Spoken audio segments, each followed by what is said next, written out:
Okay. Starting this off by saying the words out loud /host Red Kobold Gaming. Enter. We need like a little animation of someone typing in that, and then we run that one. That'd be so cool. Anyways, Odyssey of the Dragonlords. Yeah, that's right. What? Dry. What are you talking about? That's weird. Okay. It says you're offline, Red. What?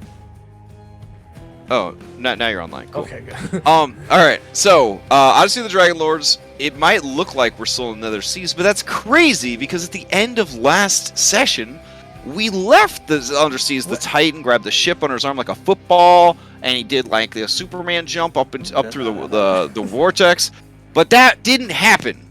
That was like, oh, that's how we'll get to the surface, and then Chandras turns the page on his presentation. He says, after Anna finishes what they need to do. And then the camera pans over to Anna. So, Anna, or anyone, does anyone want to sum up what happened last time? And before you do that summary, we're gonna look up our Factspiration question for the week, because we're a bunch of babies, and we need this special guide to help us. Here we go. This week's Factspiration inspiration question is, why is your character's lowest stat their lowest? The in-character reason, not because there's no reason for a wizard to have 16 strength. That's actually a great question. There's some good questions on here. Alright, so whoever's planning to answer that, I guess have that, work that out while the other person does the recap. Recap person, what do you got? Alright. So, previously on Odyssey of the Dragonlords, we went over the treasure we had taken from the mirror prison after we had fought the ghost and what remained of the body of the dragon Hezebal.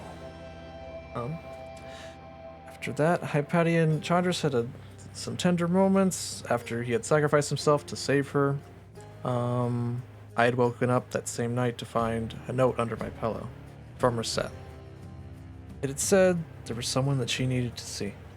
And after confirming that she did in fact leave, I let the Chosen know. We got together to discuss what to do next. During that meeting, Katya stepped in to lend her magic to our next endeavor. Ultimately, we decided to make a trip to the Thylea forest to gather the tears from the powerful Medusa that layered there. While traveling through the forest, some things happened, and there are now 2 bullpugs.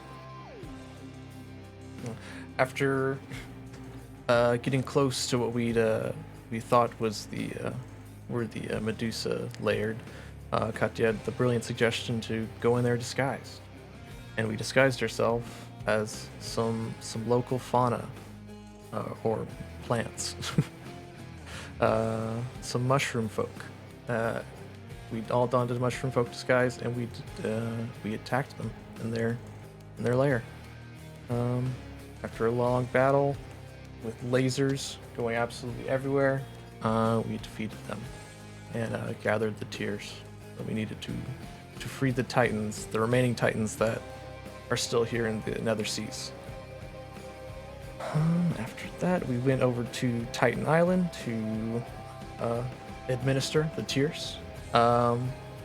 The spooky skull-like Titan, I've forgotten his name.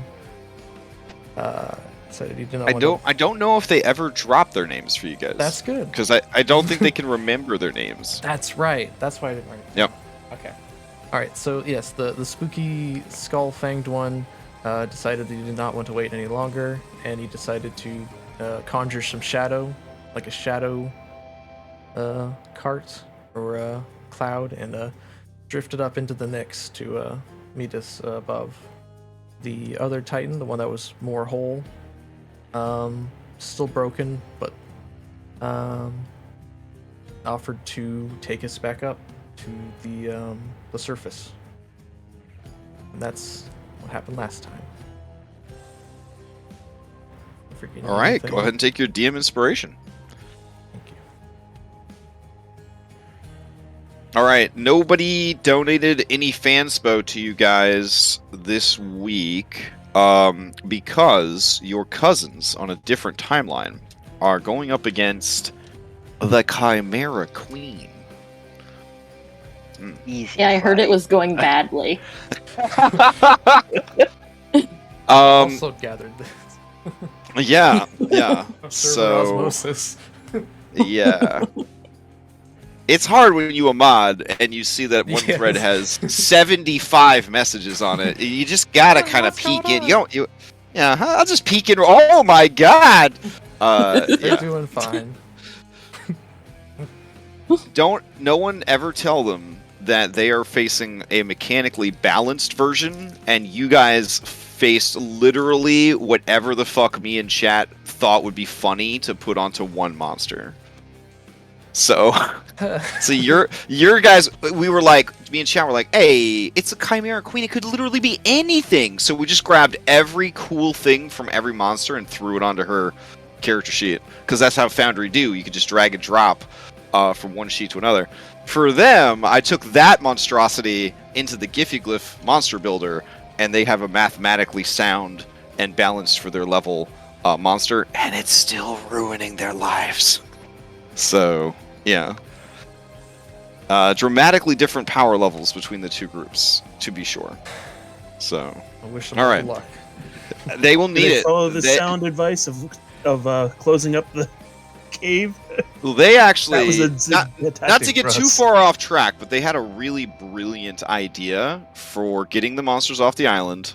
They did a completely different thing than you guys did, and then they had a different method for avoiding the ads during the fight. So they same idea. They did the same ideas, but they did them in different ways. So it was very cool to see that. Nice. All right. Who would like that Factspiration die? That juicy 1d10 bardic inspiration that lasts the entire session. Not sure how important it's going to be. Who knows? Roleplay sessions often have critical roles in them. So, oh shit, we're not allowed to say that. They often have roles that are very important in them. So not a bad idea. So anybody got an answer for this question? Why is your character's lowest stat? Oh, sorry. Why is your character's lowest stat the lowest? I got for Cyrus. Okay. Cyrus. He's, Put it out there. His lowest stats are both matching in Wisdom and Charisma at 10.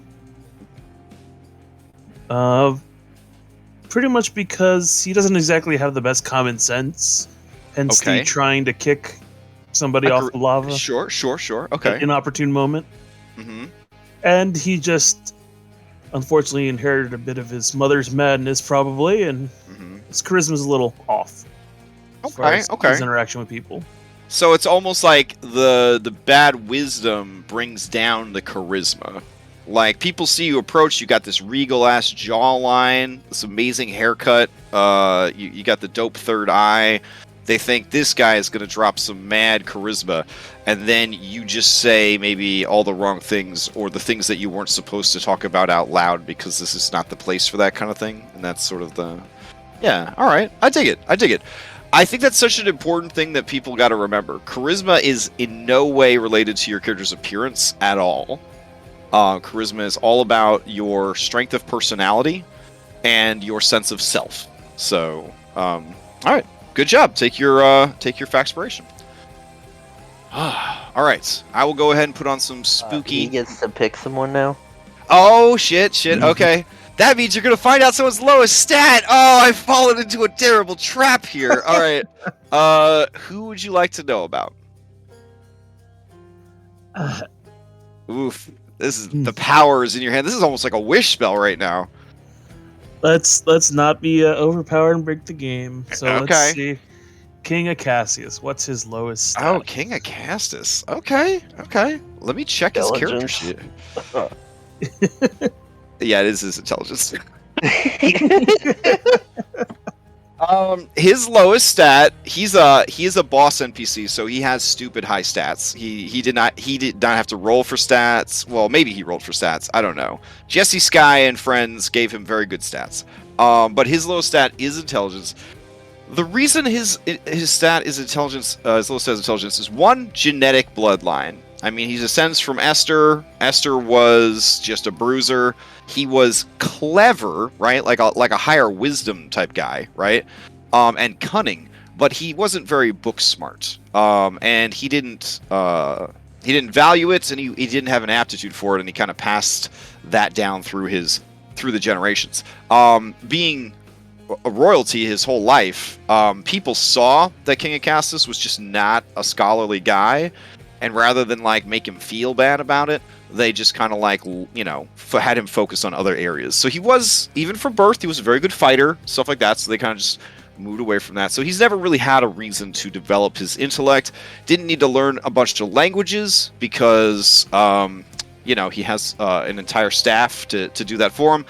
And he's got his magic bracer that allows him to speak other languages and bolster his voice with thaumaturgy. So that's why he's got intelligence as his lowest stat. All right. So let me put on some spoopy music, spoopy relaxing music for the last time? Question mark. And you guys could kind of take it away. This is the session where we talked about this on Discord. This is the calm before the storm. This is the final save point before the Mass Effect 2 suicide mission. This is the big save point right outside the final dungeon. So this is when you guys are going to do whatever you need to do, and we have a gentle person's agreement that you guys will have just enough time to do the things you need to do, and then still have roughly 48 hours to try and heist Praxis before the buzzer goes off, the gun's fired in the air, and the war basically starts in earnest. So a lot of things could be done this session. Time will be wibbly wobbly. The events themselves may even occur out of order, and we will restring them into a narrative as we go. So we're going to keep it relatively loose. That being said, certain choices could lead to your permanent destruction. So even though it's a planning, role-playing, and regrouping session, you are a high enough level that things you do will still have a tremendous impact on the world and on your characters. Punch the Kraken! Yeah. So let's see. Last Monday. That's what I'm looking for. You could do it, brain. And got it.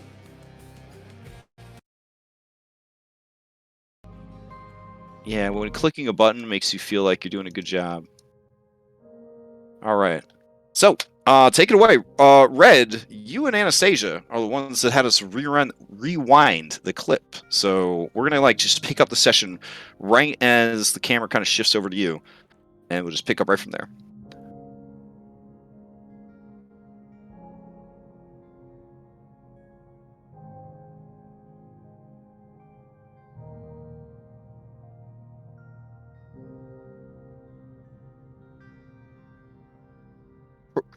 Correct. He's basically walking alongside your ship right now, in the acidic ocean.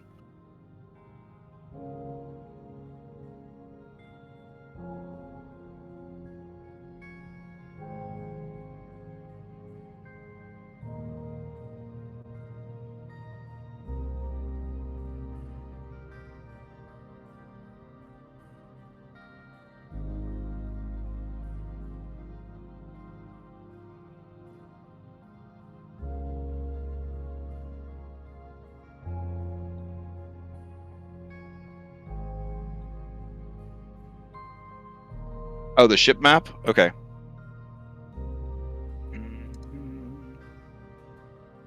Alright, let's see. Hold on. I can't ever remember what I named the Ultros in the... Oh, I called it the Ultros Underworld. Nice. Alright, here we go. What happened? The whole time for what? You were muted. We heard everything you said. Yeah, we heard everything just now. The recap. Oh, on the stream. Oh, it's fine. Okay. Hello, viewers. We're started. Wow. Yeah. And now the session begins. And now the All session right. begins. I didn't give the whole recap, and oh my god. So there's there's looking up at the ceiling of the underseas or the nether seas, kind of see that beautiful Nyx up above. It is beautiful. And then within that Nyx, you just see this swirling vortex that kind of rises up from the water, like upside down tornado, like funnel, and it kind of just goes up and disappears into that starry galaxy that is the ceiling. He appreciates it for its beauty. This one's wider too. This one. Wow. Even more beautiful. Oh, yeah, look at that. Yeah. All right. So, Anna, thank you for the amazing recap. Oh my god. It was awesome. We continue our adventures here in the Nether Seas. Everyone turns to you and tries to kind of discern what it is you need to do. And you could go ahead and say your cool thing again as we are on the ship. She just says to herself, no one in particular. It's time. And she gathers her friends, her family. Okay. Takes the scythe up and out onto the deck of the ship and approaches kind of the front of it.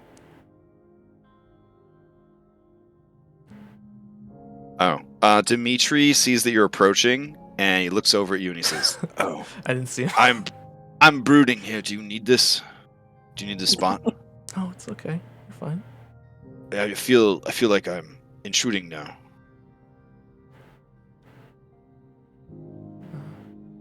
Okay. He shrugs and he turns away and he just stares out into the distance. It's kind of the people gather, and I'm just holding the scythe up on the prow, looking out where anyone might address them. I just want to say, thank you. Thank you for helping me and allowing me to get this far. I never would have made it this far. All you guys encouraging me, supporting me. Sorry, I kept a lot of secrets from you, and even now I still do.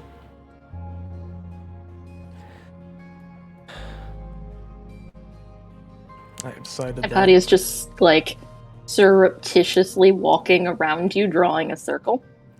Oh, no particular nice. reason. Ooh, I don't know if you really want to do this. What? It's okay, That'd be a lot of stuff for one circle, but you know what? We'll try it. We'll see how it goes.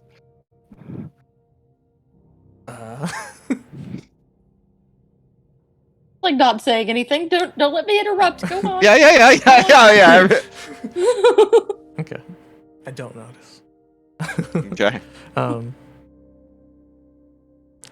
I've decided that I'm going to break this. And you're gonna do it on the ship? did we go back to the island?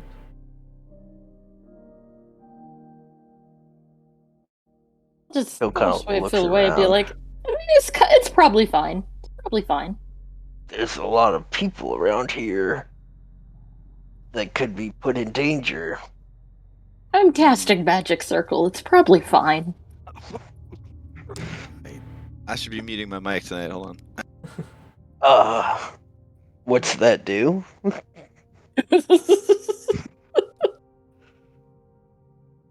Oh, muting my mic? It's so that, when I make I know it's hitting here, but when I make like scoffs of complete disbelief, I can, you guys don't hear them. I don't want my sounds and reactions to influence your actions.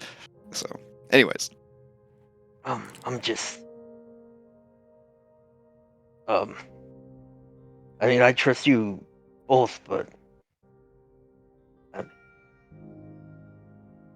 maybe we can find a rock somewhere? You can put the circle there? I don't understand what the circle's for, but... I trust you, Hypatia. I don't know what it's for either. If something bad comes out of the scythe. Kadia, what do you think? Is it safe? Is it safe? Oh, you're asking? No, I it's look at definitely it's 100% not safe, Kadia. It is super not safe. That she says it's not safe. Okay, well. I didn't guess mean to interrupt you, Anna. obviously, Anastasia wouldn't put anyone else in danger. Like, especially the crew. Loves all the crew. So, maybe we rewind and stop somewhere. Okay, so you say it's time, and then they're like, "Whoa, Yeah. hold on, let's find a place to park this bad boy." Okay, cool. All right, I'll so erase my circle, it's fine.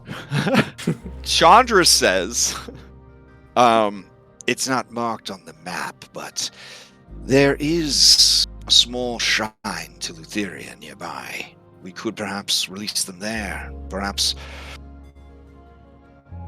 seeing her presence will cause them to flee. Yeah, I mean, I'm fine with that. Okay. Sure. Cool. I didn't suppose you had a Lutheria map ready. That's why I chose this shit. I mean, I had a super dope map for this. I'm trying to see if I actually uploaded it or not. Let's see. Titan Island, Underworld Forest. Honestly, we could Underworld just do it on Titan Island. Easier. There's no more Titans there. Isle of the Oathbreaker, Coliseum. Alright. Hold on.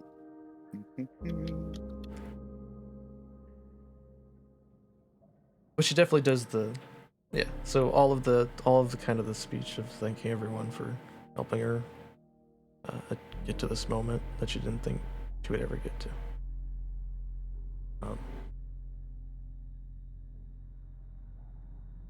And as we find a place to do it.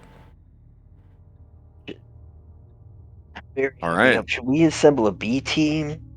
You should probably assemble a PT if you're really gonna go this route. So let me see. Like that'll give me a chance to try to track down this map. Because I may have been like, oh, they didn't go here, and we're getting ready to leave, and I might have boxed this one up. So I'm checking the archives real quick.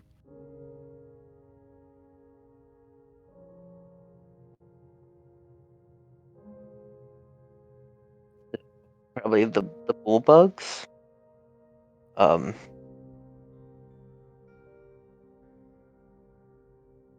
There might be saves, so maybe Seneca? Let's just release them Yeah. all inside the steel box with a giant monster in it. You know, that's not a bad idea. Yeah, we can go back there if you want. Let them kaiju battle it out.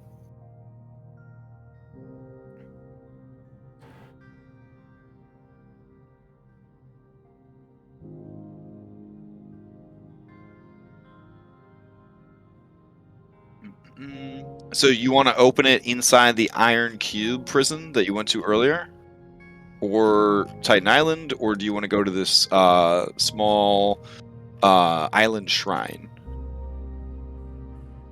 Any of the above is fine with me. Okay.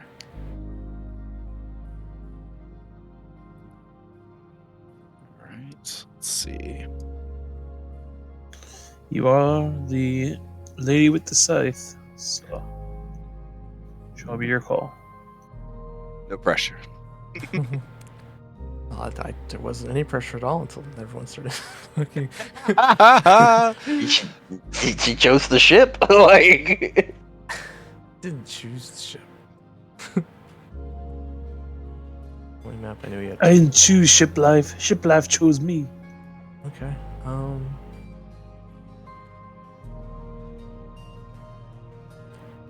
I think the problem with the cube is it's very enclosed. Like, if we do this and then we need to leave, then that'll be difficult to get away. Yeah, especially if you get double crossed by Yeah. the dude operating the thing. Yeah. No, I think the Shrine or Titan Island is as good as any. Probably the Shrine of the three. If it's nearby. It's that Chandra I have acquired the map. I am bringing it over now. B team. Kyra, Annika, Bugs.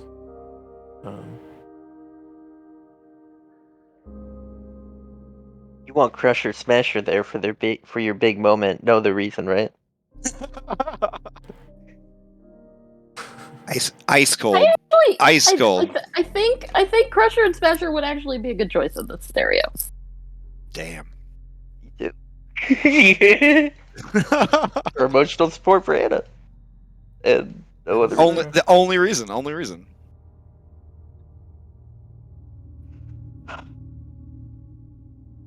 Two bugs, two bears. Alright. A Kyra. Yeah. Kyra for sure. Dang, you throwing all Anna's favorite NPCs in the trash. Damn. Alright. Okay. We're taking my sister. Oh, that's fair. Okay.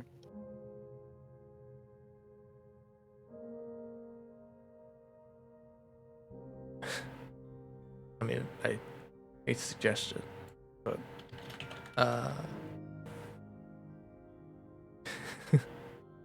Hate to see it. You hate to see it, but maybe Nessa. It might. Hey, I was thinking the same thing. I was thinking the same thing because maybe it'll make them all just want to leave. Yeah, maybe it'll shut them all out. all right. But that's up to the Cyrus entirely. No, I can understand. It's hard falling in love with the B team members who have the real good abilities. She's got the safety skill. Miss Falana.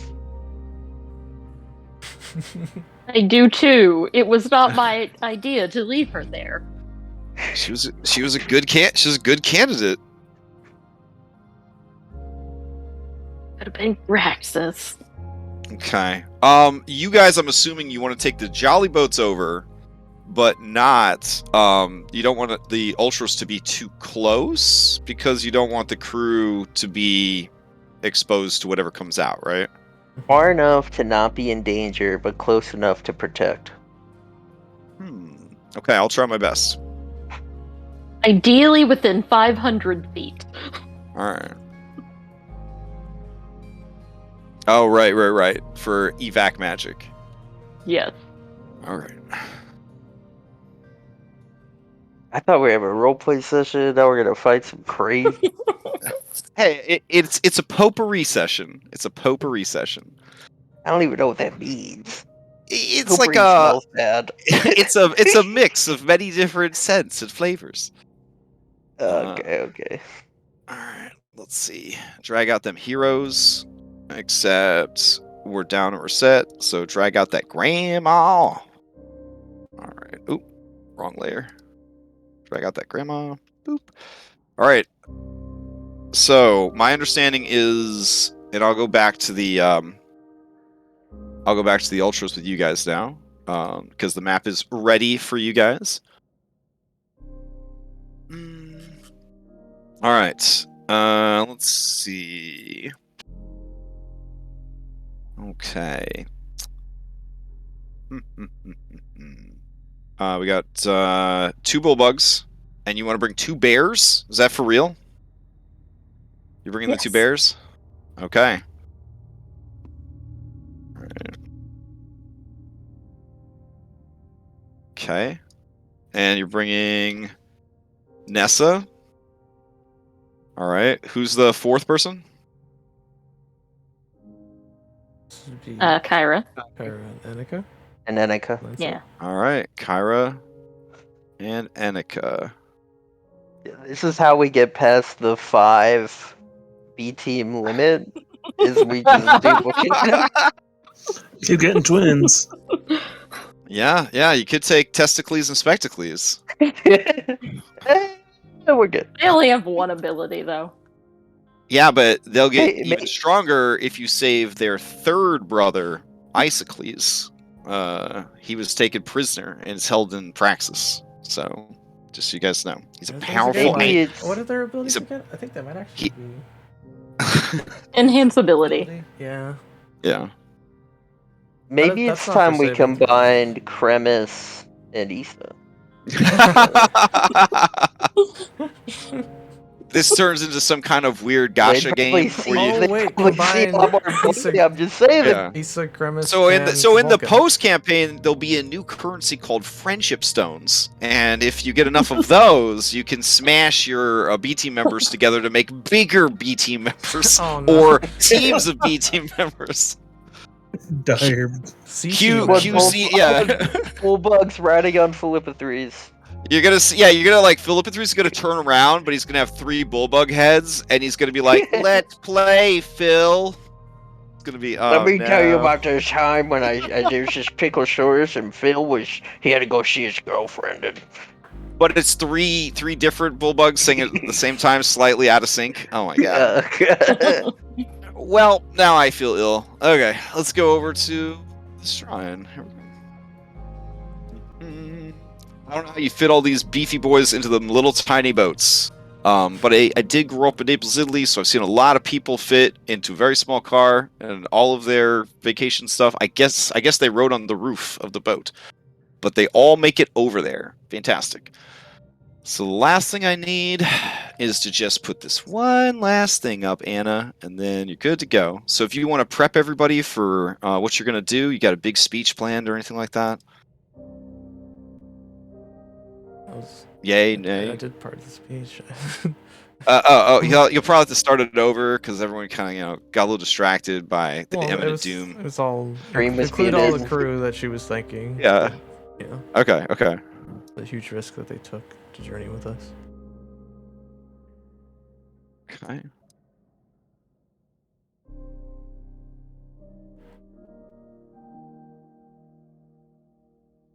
All right. Okay.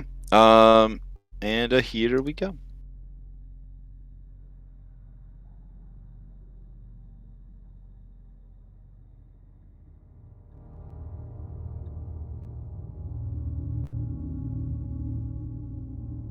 Apologies for the weird grid scaling or whatever. Mark Drama make awesome maps, but I don't actually have his Patreon, so I only have the gridded version, and I need to scale it up quite a bit.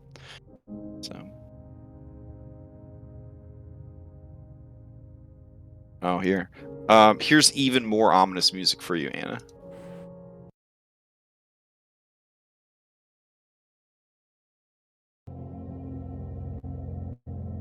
Yeah, I used this one opt. Exactly this one. Ominous.mp3. So as we're coming up on this ride, what is it? What are we seeing here? Okay, so you find a small island of this obsidian stone jutting up out of the water. It is surrounded by almost sort of a dangerous reef of similar sharp stone. Getting the Ultros too close to this island could maybe not damage the Ultros, but you could beach the Ultros, which would be a whole hassle. Maybe not, because you got a big giant Titan with you. He just picked the boat up. But without him, it would be very treacherous sailing to get close enough to this island. On the island itself is an ancient temple. This barely resembles the modern architecture of the lands of Thylea.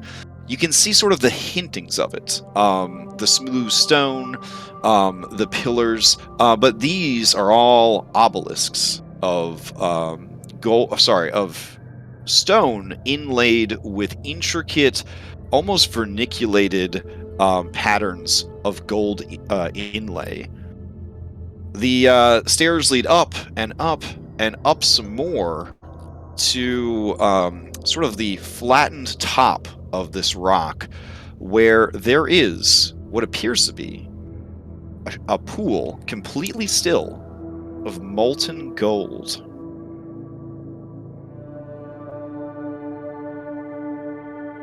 North of the pool is the lovely waterfall of acidic seawater that tumbles back down into the sea. And Chandra says, oh, Chandra's isn't here, so he can't tell you. But I guess on the camera would cut back to the ship where Chandra's explaining the island. And he'll say, you'll find a pool of molten gold. It was there in the olden times that the free petitioners of the Nether Sea would make soul sacrifices for Lutheria's favor. They would be tossed into the pool, and she would receive them directly.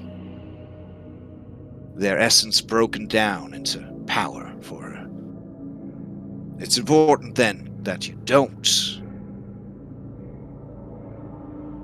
use it to destroy the Scythe, or you risk sending to her all the power of the souls within. Seeing this pool might be enough to frighten away the creatures within the Scythe. They might sense its purpose and look for any means of escape. And he looks seriously at Hypatia and says, that could include you. Do not stand in their way. These are problems for another day. No, if they run, we'll let them go. That's why I was really worried about the magic circle, because that would make him very mad. But to protect us, that would be very useful, because you can go only a few times. Yes, we I've could seen this definitely spell. stand in the magic circle.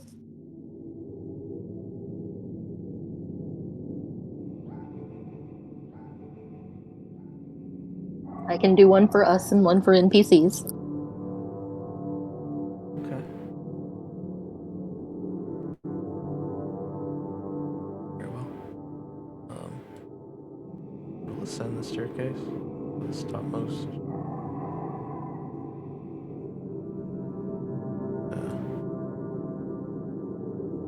And just turn back to the party after Patty's finished setting everything up.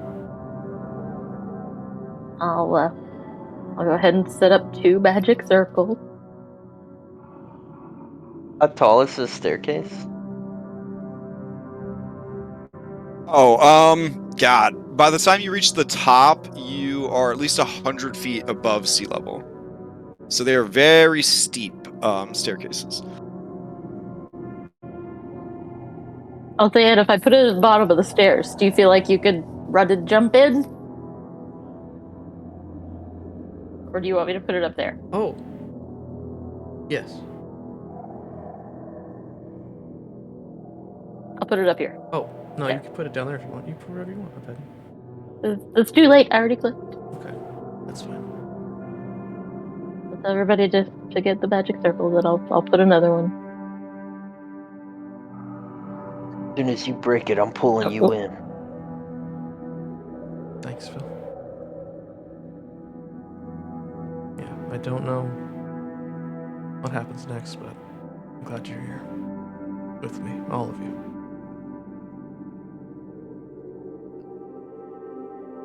She looks at Kyra. Should we get the rest of the There. V team in the circle? There's one for the B team. Both It will be a bears, very both crowded bullpugs, circle. Nessa and Kyra. So it's just a pie. It's like a pyramid. Bears and bugs on the bottom, and then Nessa, and then Kyra. I don't know if they get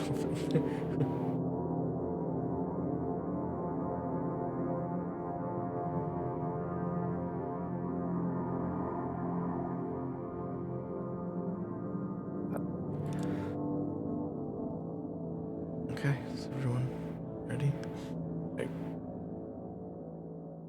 I'll admit I only have one idea of how I can break this.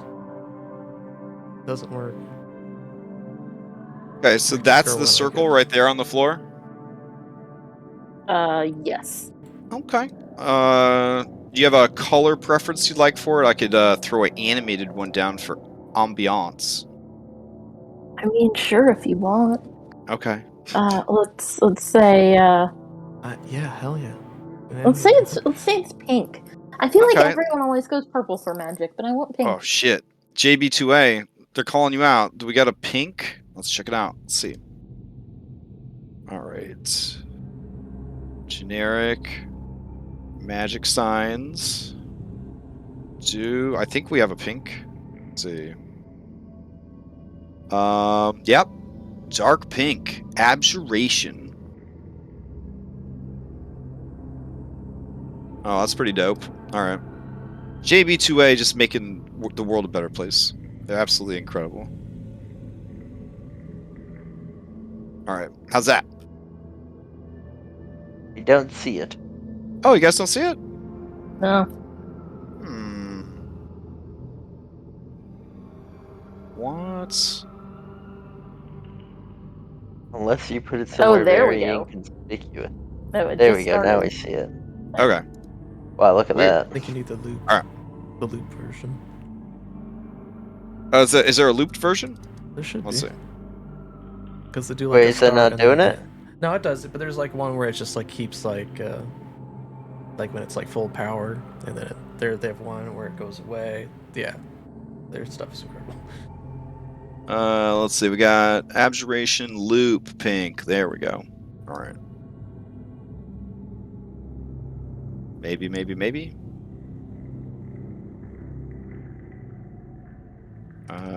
Let's see.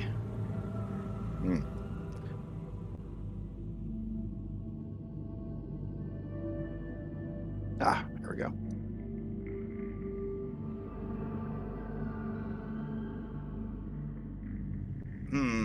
It's not drawing itself anymore. There it is. Well, it would draw itself, and then it would be that, and then it would undraw itself. Oh, gotcha. It's like twinkly. Okay. Cool. All right, let's go ahead and get this thing moving. Oh, move the map. She also did another one up here. Oh, okay. Yes, one magic circle for us and one magic circle for NPCs. All right.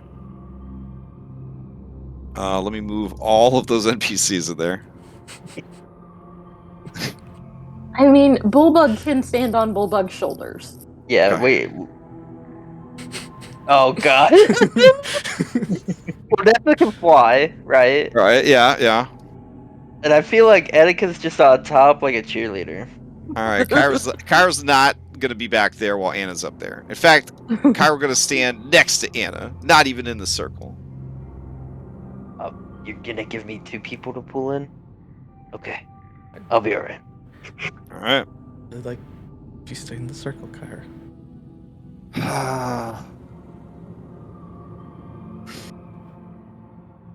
Fine. And she grabs her. She like turns Okay. to you and kisses her. Yeah. Oh, okay. And lets her go. All right. She stands Please. right at the edge of the circle. All right. Okay.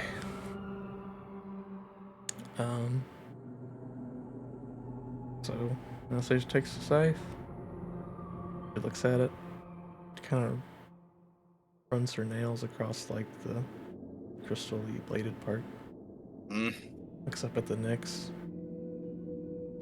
Back down to the scythe, sees her own reflection in it.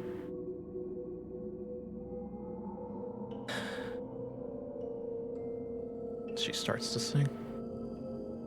She sings the song that all of her family knows. The song that she heard when she first recovered the necklace from Demetria. She begins to sing, and then as the song crescendos, she forces it into a single note and tries to break the scythe with that. As you sing, the amulet you wear and the 3 gemstones on the bangle that you acquired, the ankle bracelet, begin to glow as well, and they begin to resonate with the melody that you are singing, and they start to rise to almost an uncomfortable pitch as you solidify the song into that one shattering note. All right, I'm going to need a performance check.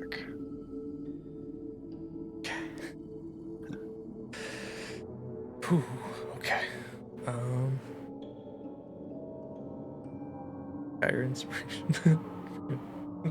Would Kyra inspire me? Yeah, for sure. Okay. Okay. And I will also use inspiration. I mean, you have advantage already, don't As you? a siren, don't you Oh, have advantage that's on right. performance? Yeah. You know, just trying to get every bonus I can. All It's cool. It's cool. You're just going to die instantly if you fail, so don't worry. All right. And we'll just roll them dice. Whew, okay. And then we'll preemptively add the D8, or it was D8, right? Yeah. Okay. All right. So with your 30 performance, those of you inside the circle, I'm going to need you to make Constitution saving throws against the divine word that issues forth from Anatasia.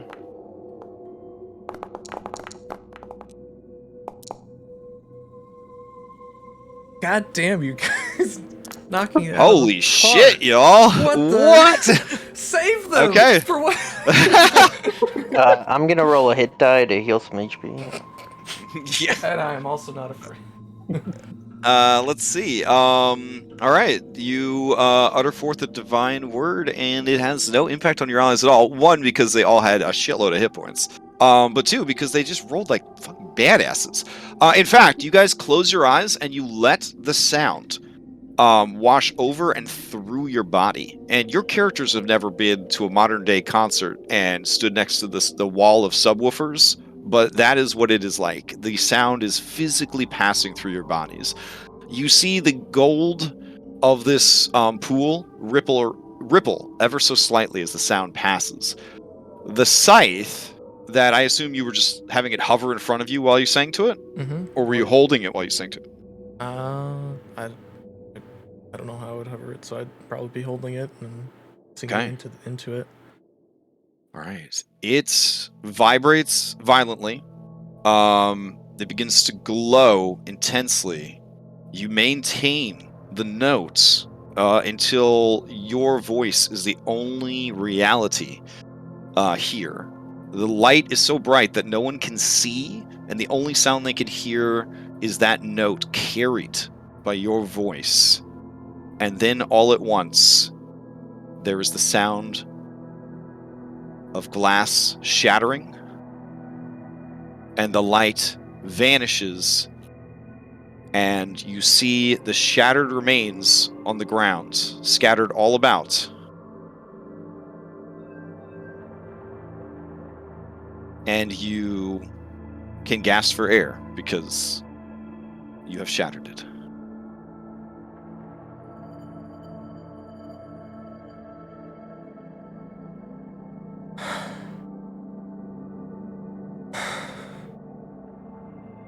That's when the shards begin to shake. They rattle as if something massive is walking this way, and then they all begin to shake as if an earthquake is happening. And then one by one, they begin to light up like the stars coming out at night in fast forward. And suddenly, there is a tremendous uproar, a cacophony of screams and tormented wails and sounds you wish you had never heard, but you will never be able to unhear. And there is suddenly a tear in the fabric of reality that even though we have access to some of the greatest assets in the world, I'm going to draw with this pink marker.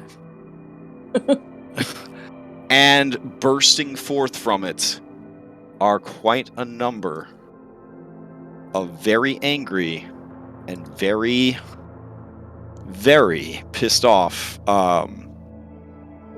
souls. Yeah, that's a lot.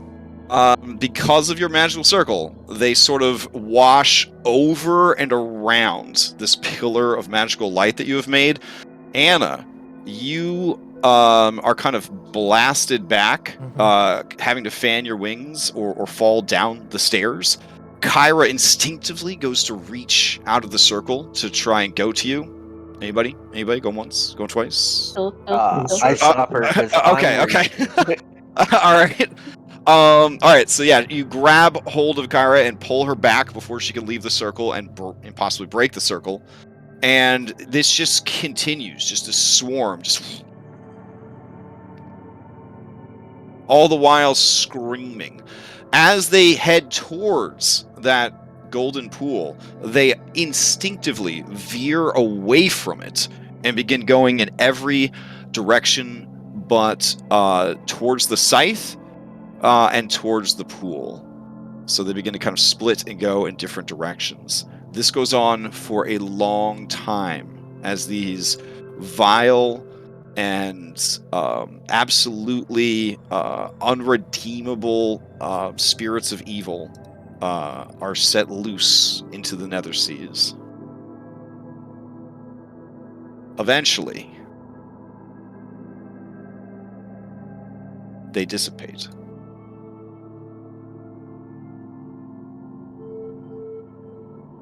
But the rift remains.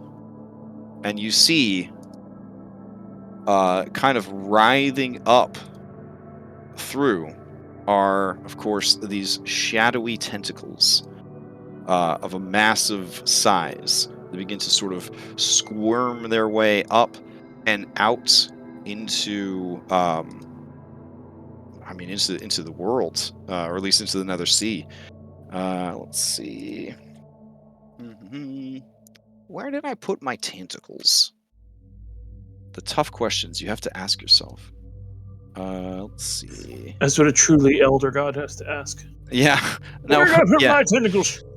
Have you seen my black Edvard's tentacles? What do you need them for? More. Yeah. More. All right. All right. There we go. So that starts coming out of the bits. And then let's see.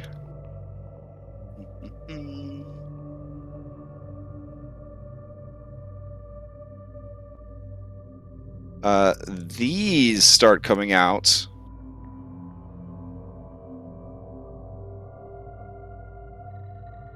Which could be something. Yeah.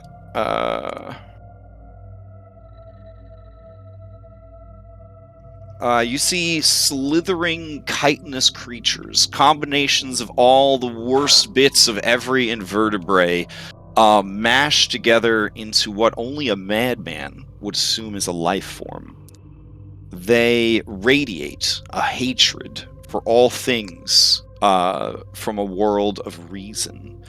And there is an energy that comes off of them that threatens to unhinge your minds and thrust you into a reality of pure insanity.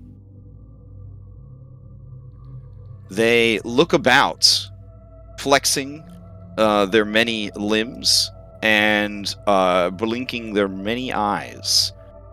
They look down at the shattered Scythe, and they look at Anna. So, during the first eruption, or, release, Yeah. Anna just tried to stay there and maintain her composure through the thing, head down, trying to not attract any attention at all. So, I feel like at this moment, she's trying to do the exact same thing. Okay. Not Go that ahead she's and trying give me. to hide, but not trying to gather any extra attention unwanted. Give me a charisma stealth. That's insane. Okay. Let me change it real quick. You are literally acting natural. Yeah, that's what charisma stealth is. Charisma stealth is you're wallflowering. You are, or as some people like to call it, you're doing the Ezio. Okay. I'm gonna use an inspiration. All right. That's what I stockpiled them for. Was this moment? I mean, it's pretty good, but we're level 13 now. You know, I mean... Okay, let me see if they're interested in you or not. Oof. It's fine if they are. That's what I wanted to during that whole Okay. explosion of souls. Okay. No, these are different. Alright, this one does not roll initiative, but it begins to chittinously crawl and slither in equal measure towards you. The orifices on the lower part of its lower body just constantly secreting an acidic mucus to kind of ease the passage of its misshapen body. It almost seems to be scenting you as it sort of moves about and Then- kind of leans in. Gonna telepathically ask Anna if she needs help.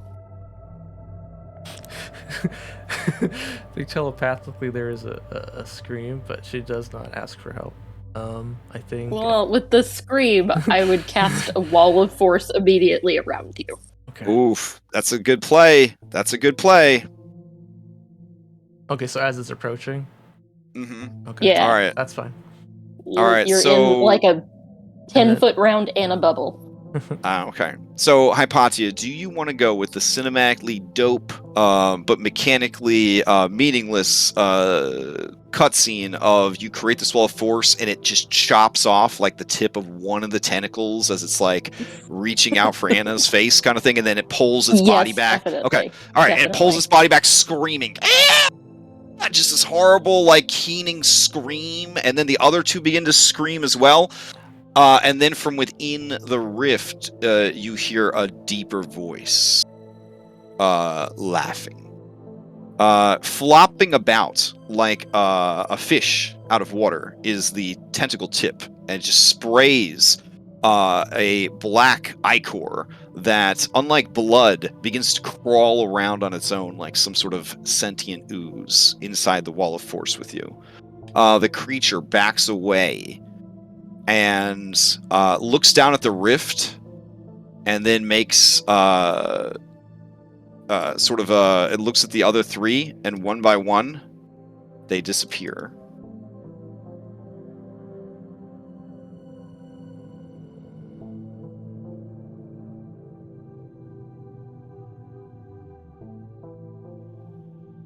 Thank you. And that's when the bigger one climbs out of the rift.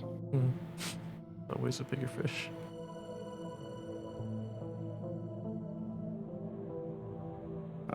Let's see. You see tentacles at first, and then you see massive clawed hands. This creature is easily the size of one of the titans you just freed. Its eyes are two narrow but luminous orbs of eldritch hate.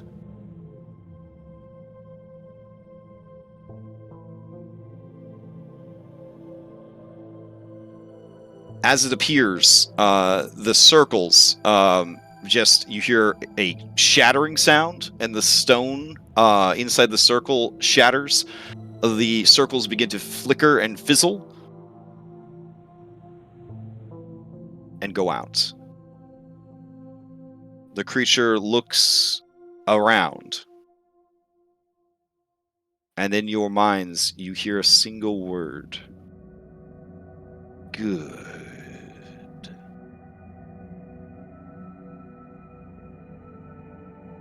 And then the creature vanishes.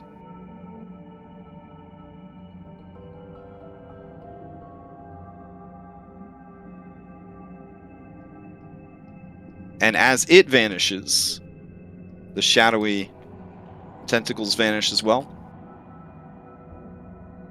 And that rift begins to close, growing smaller and smaller and smaller before your eyes, Anna.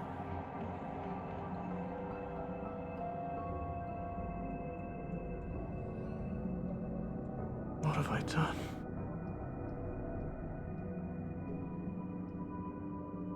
You did This what was collapses. right. I will rush to catch her from stumbling down the stairs.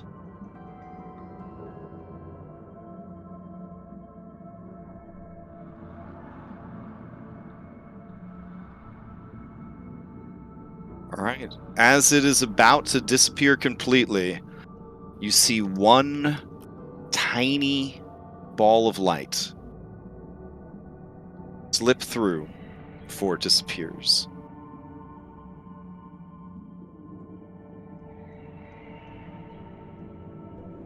You sense no malice, no evil, no ill intent.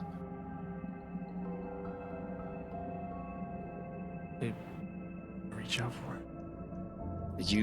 Your hand hits the wall of force with a loud clunk. Oh, well.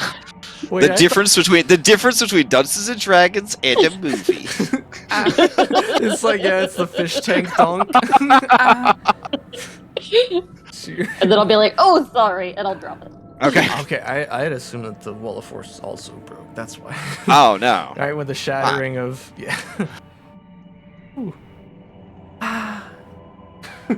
Okay. As you reach out and touch it, it glows brightly and floats towards you.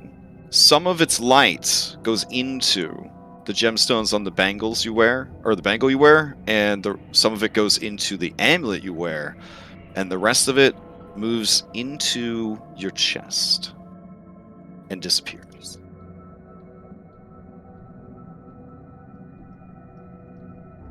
And Anna, you see them. Because in this moment, to the outside observers, your eyes open and there's only white light coming out. Your mouth opens, but you speak no words, and there is a glowing light coming from your mouth as well. You do not fall over, but you seem to be in some sort of trance to the others. But in your mind, you are back on the beautiful seaside cliff village of your people. It is a beautiful. Oh, let's change the music for this. Listen. Okay.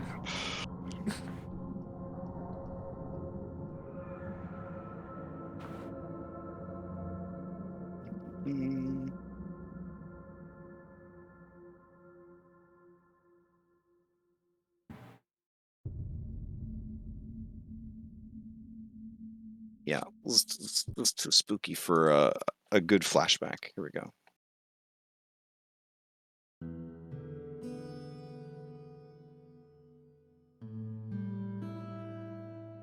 All right. So you open your eyes and you are back in your village. Everything is as it always has been. The sun filters in. The early morning sun filters into the windows. The sounds of the sea, the sounds of the gulls, the sounds of your sister singing as she tends to the many flowers that she keeps within the home. You do what, I guess? I assume I'm like getting up. Sure. Out of Yeah. Out of the nest. You rise from your nest and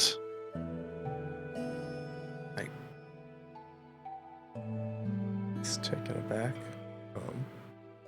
I grasp. I just she digs her hand into the sand.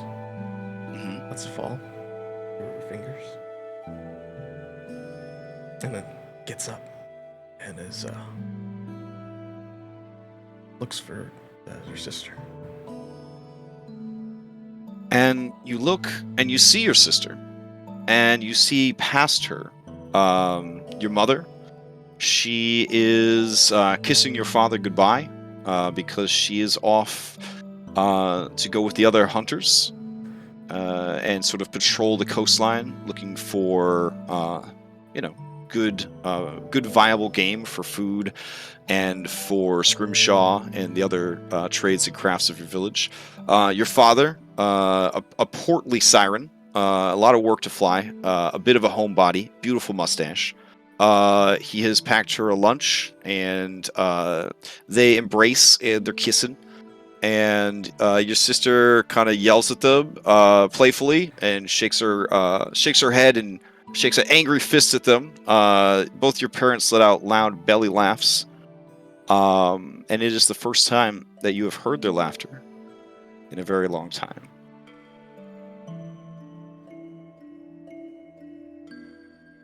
So it looks like they're about to leave. Well, they're just living their lives and going about their business, and like they always have, like they always do. And there's this moment as you're trying to process this, where you feel like this tremendous migraine, and you open your eyes again, and the whole village is just empty, just a ghost village, like no one is there. And you remember all those years ago, waking up to silence. No singing, no laughing, no teasing. The ocean is calm. You went room to room, house to house, 2, 3, 4, 5, 6 times, and did not find another living soul. You flew to neighboring villages, asked about the whereabouts of your people, and no one had ever heard of them.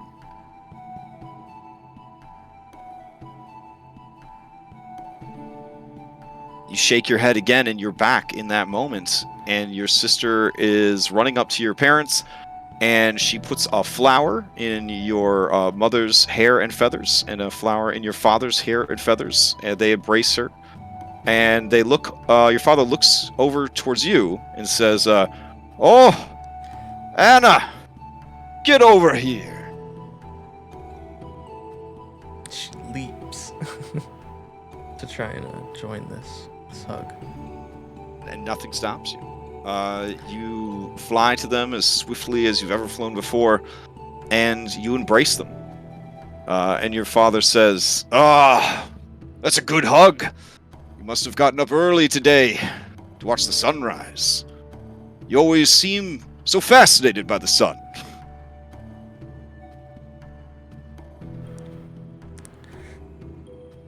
Don't go. "I'm not going anywhere. There's work to be done around the homestead. But your mother must go. There's been sightings of a young dragon turtle. It could make for some fine meat, leathers, and armor. Could be very profitable for the family and the village." And your mother ruffles your hair and your head feathers and says, "I would take you with me, but you're not old enough yet to hunt." "Well, I don't want you to hunt yet. I would much prefer you, I don't know, do something with that beautiful voice of yours. You know, Anna, you don't have to stay here. The village will always be your home, but you're free to leave and explore the world. It's not like we're going anywhere. We'll be here whenever you come back."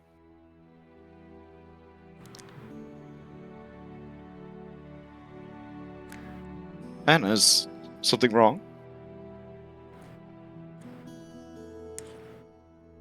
I just hug them tighter, and then is it at this point I kind of realize that I'm younger? Mm-hmm. Okay. This is before they disappeared. Yep.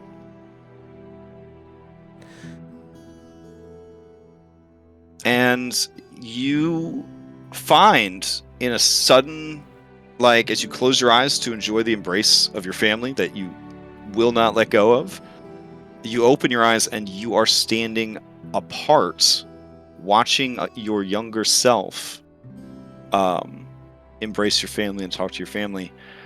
And there is an old woman standing next to you.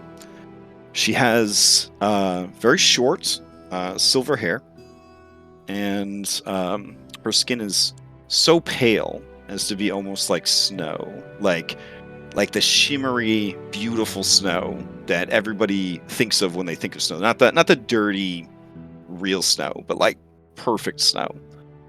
And her eyes are an icy blue.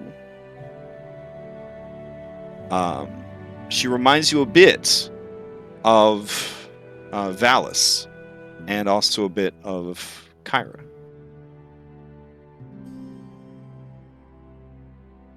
And she is crying.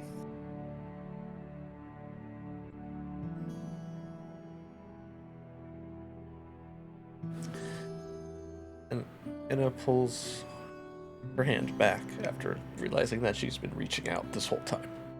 Hmm?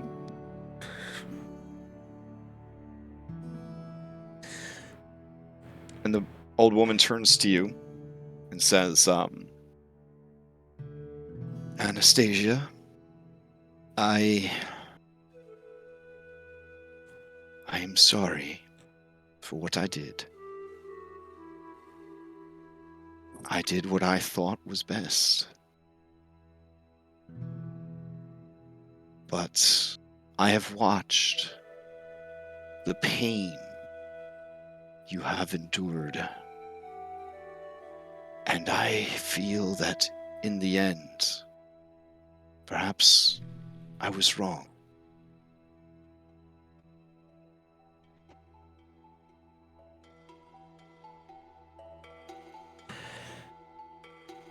I can explain. There was a prophecy, or that one born of the tribe of the wind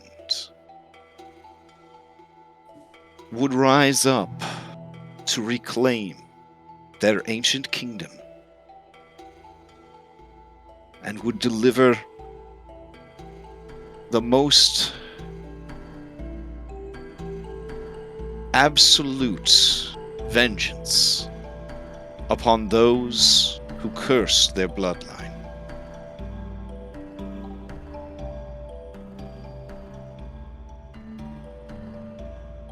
When Lutheria heard of this, she made plans to wipe out your people in absolution. For through her soothsayers, her prophets, and her corrupted fates, she found the truth of that prophecy. Your family, your bloodline, were destined to destroy her and Sidon and recover the kingdom of the past and restore it to its full glory, to end the curse on the Siren people, to make right all the wrongs that had ever been done to you.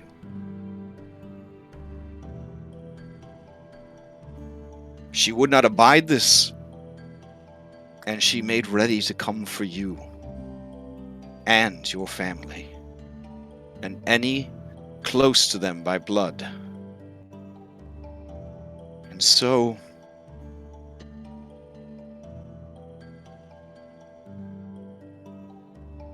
I tried my best to stop her, but I have left the mortal world behind.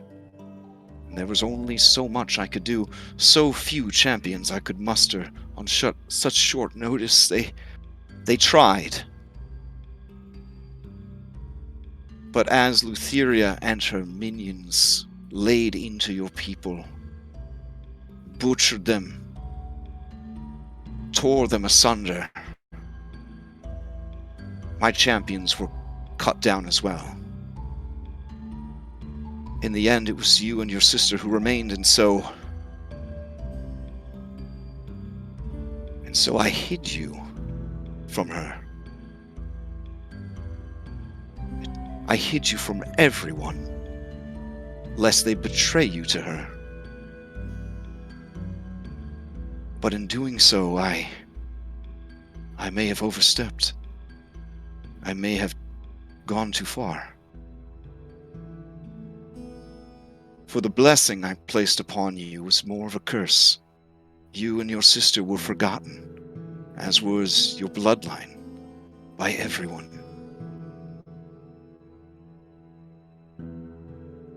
Lutheria probably looked around at the carnage, thought she had gone on one of her mad killing sprees, laughed it off, and left. I had servants, creatures loyal to me, remove the bodies and place you into a slumber. I did not want you to see what had been done.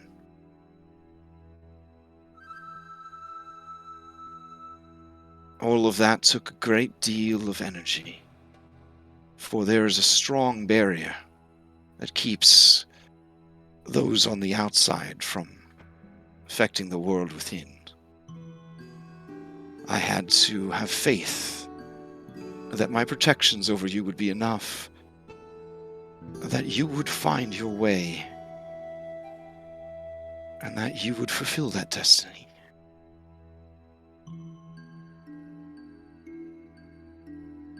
Know now that the Scythe is broken. All will remember, even Lutheria. Even you.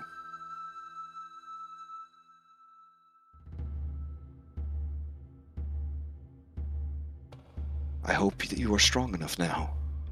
I hope that Solaria has taught you enough, and that your allies have garnered enough strength to keep you safe. But know that now, Lutheria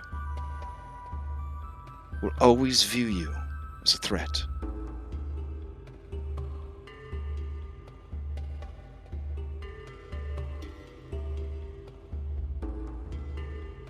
She hasn't looked at her yet. Mm-hmm. She's still... Yeah, I'm sure you're just staring at your family as they kind of go about their day and all that jazz. And your mom, like, she, like, concedes to, like, carry, because your mom, like, fucking muscle lady, to carry you and your sister on, like, each bicep and, like, do some, like, badass aerial stunt flying. And your dad, he's, like, all worried. He's, like, you know, kind of biting his nails and, like, watching you guys, but he's actually, like, really into it, and he's cheering for you because he knows your mom's a super badass, and you both can fly, so even if something crazy happened, it'd be okay. And it's just, the you of the past is so happy that most days she could do nothing but fly.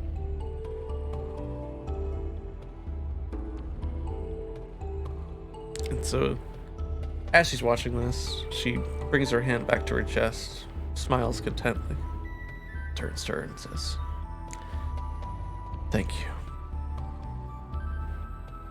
for these moments." Yeah. The goddess stiffens, surprised, and says, "I wish I could have done more.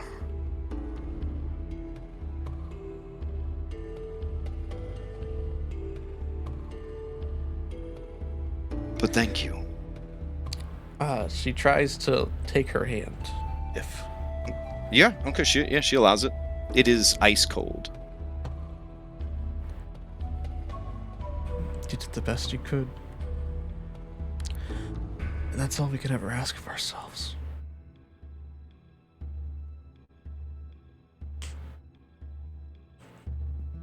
Anna, it's time for you and your allies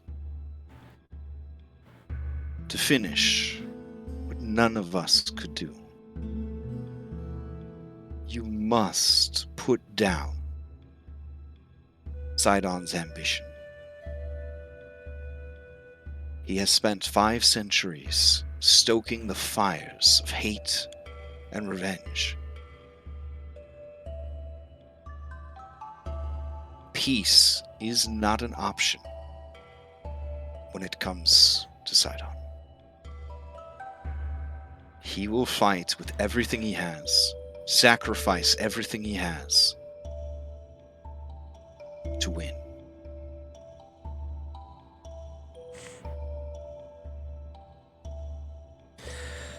We will give everything we have and more to stop him.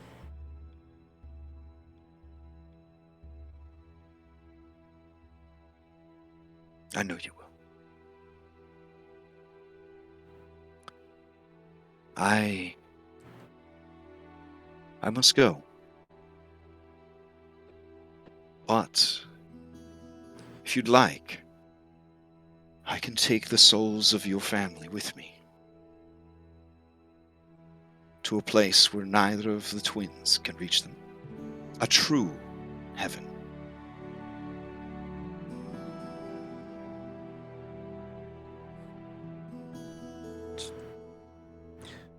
She just nods.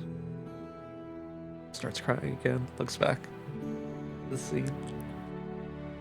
Your accoutrements begin to glow, each of the stones, and the lights kind of drift out like little will-o-wisps. She takes them and cradles them in her hands, and then closes her hands very delicately, like someone who has a small bird or has captured an adorable bug. And you see the lights kind of blaze, and the lights kind of go between her fingers. And then when she opens her hands, they're empty.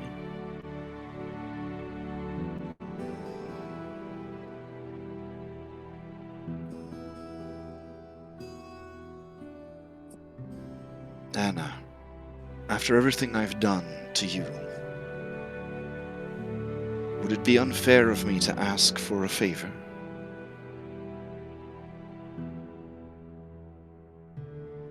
No, I don't think so. When you see that grumpy husband of mine,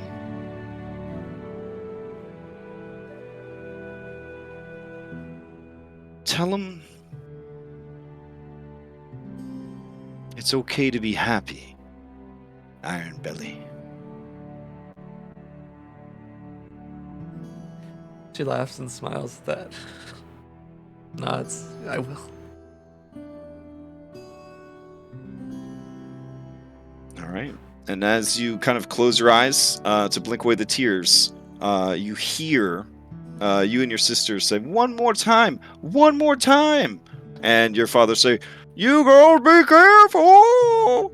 And your eyes open, and you are back at the shrine. And all of your allies are just sort of staring at you. And all of your allies remember every conversation that you've ever had with them about your family, what happens to them, what you were looking for, why you were adventuring, everything. Everything that had been shut and closed and locked away by the curse opens.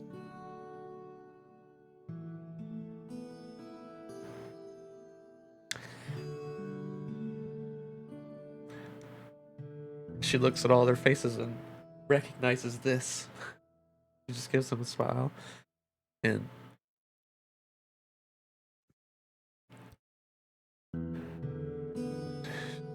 thanks them again. Hopefully they will understand, but we should probably get out of here. Yeah, it's finally done. Been talking about it forever. Oh, I see you're taking the Back to the Future approach. Very nice, very nice. I like that. Like they okay. do the whole time. Damn. Yeah. Like, what the hell, Marty? You've had a badass monster truck since you were 15. We love you, boy. Yeah, that nice. Okay.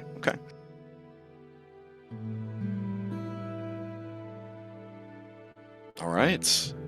Should I take you guys back to the boat? Yeah. Okay. Oh, I gathered the pieces of the scythe. Oh, all right. As you do, dramatically, one of them cuts your finger. Do you tell the others, or no? I mean, she probably makes Okay. Thanks. Yeah, it does that thing where it's just like the tiniest little cut, and you see like a little bead of blood well up. Mhm.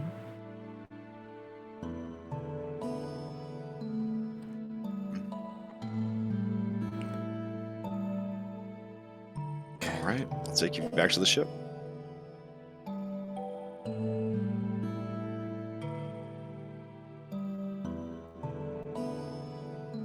Very clutch with the circles. Those are very tough monsters, so that would have been a pretty tough fight.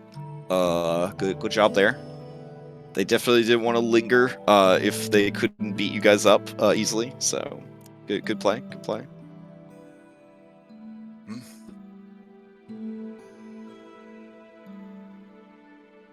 All right. What now? I think cinematically, it would be very cool if at this moment, this is the moment where we've gathered everyone, the Titan has lifted the ship. Oh, and right. it goes to Okay. jump, Yeah. And then we Yeah. hear a scream.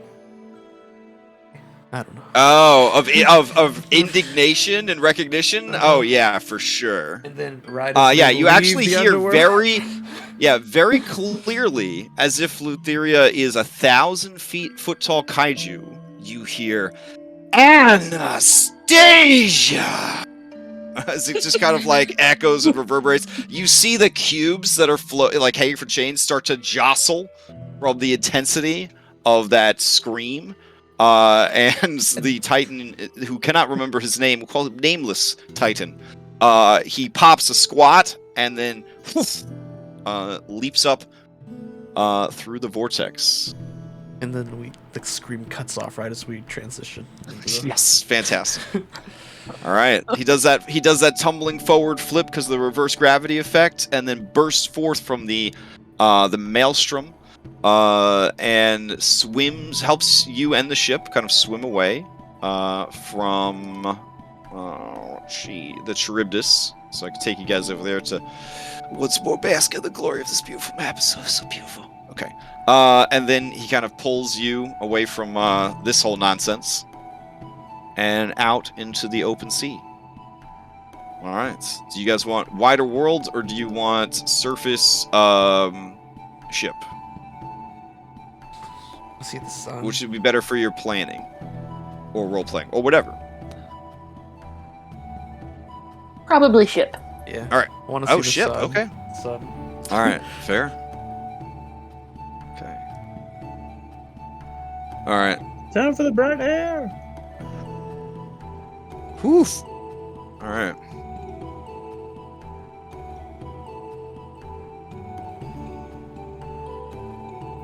Taking in big gulps of Oh, fresh Cabot. air. Cabbage didn't make the switch. She's still upside down. Nice. There's like a whole side adventure where we do a Stranger Things themed miniseries. You all play as the kobolds trying to save Cabbage, but instead of being the upside down, Cabbage is just in Thylea. It's very complicated. Anyways, let's see. I feel like any one-shot series is better with kobolds. All right. And let me actually turn on the fucking sun in case it wasn't on. Let's see. Is the sun on? 0 darkness. All right. Sweet. Okay. Everyone just sighs and kind of collapses on the boat. Yeah. And as up on the prow where Dimitri was, I don't know if he was hanging out there the whole time. This guy. These guys will just be. My river octopuses now. Yeah, I'm just absorbing the sea spray, just taking it all in, the sun. Oh, I guess he'd be clinging to the side of the boat, just eating fish. Just anything that gets close to the ship. He's just stuffing it in his gob. Okay, you have returned to the surface. There is X amount of time left until the oath ends. You may begin Y plus Z activities. Wibbly wobbly, timey wimey. And that's just off by herself enjoying the moment. I'll be right back. You guys. Okay. I need a minute.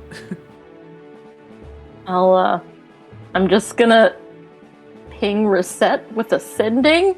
Just Okay. say we're back. All right. I mean, technically, Reset, I think you would receive. I don't know if if you're picking up your phone or if you're in like super training montage right now. How many? Oof. It has been H plus 5 days since you left the Nether Seas. Okay. Yeah. Yeah, she's going to reply. Welcome back. I'll be there soon. Okay, Or I'll be back I'll soon. let it be. All right.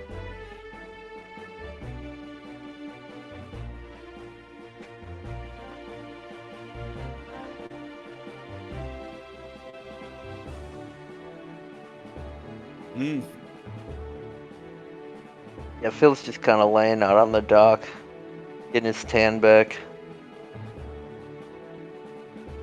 Oh, dick. All right. Hypatia I guess- enjoys it for like 10 minutes, and then it's like, oh, I forget why I don't like the outside. And goes inside. Yeah.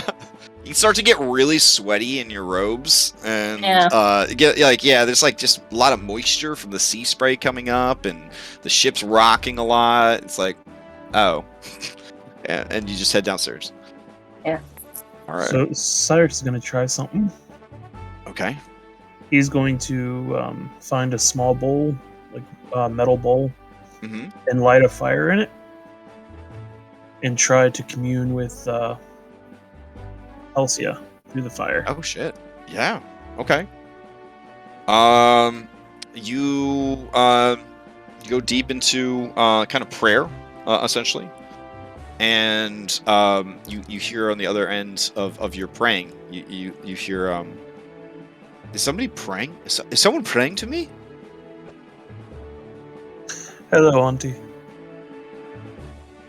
Oh, Cyrus. It has been a long time.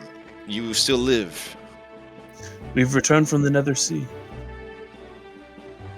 I see. Though I sense my sister is not dead. No. But That is a problem we will eventually rectify. absolutely. But we were able to free 3 of your brothers. That is tremendous news. I thought I sensed their return. We directed them to Helios to rest. The Isle Helios is on to rest. Ah. I might go there and pay them a visit then. The lizard folk prepare for war. They insist that they must sail to Mitros and help you defend your nest. I'm sure King Cassius will love that. Well, they are laboring hard to create enough boats to transport themselves over, but it is very difficult because they want to bring their behemoths, and the behemoths do not like boats, and they were having trouble making enough boats to fit all the behemoths.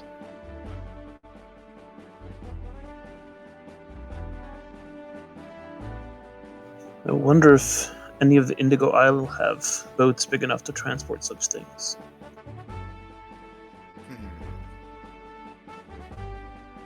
Perhaps, certainly a ship as large as the Ultros could transport them. But I will... Perhaps I can swing by the Indigo Islands on my way to Helios' island. I'll see what I can do. Is there anything else that you need? I did want to inquire about one other thing. Of course. We've seen Reset have been granted some boons for acting as Lutheria's champion. And with you have regained some of your power, I didn't know if you were able to take on a champion such as that. Unlike my siblings, I remain strong, despite my imprisonment, and with the return of my divine spark, I think I could try. You would be that champion? I would be honored to do so.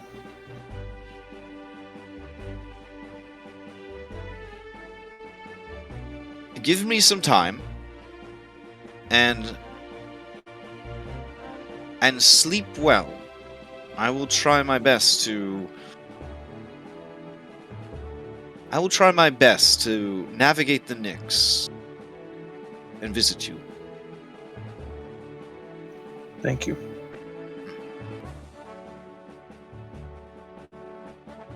Okay, I'm back.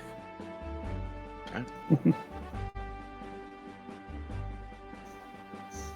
And I will take a small coin and place it in the fire as kind of a...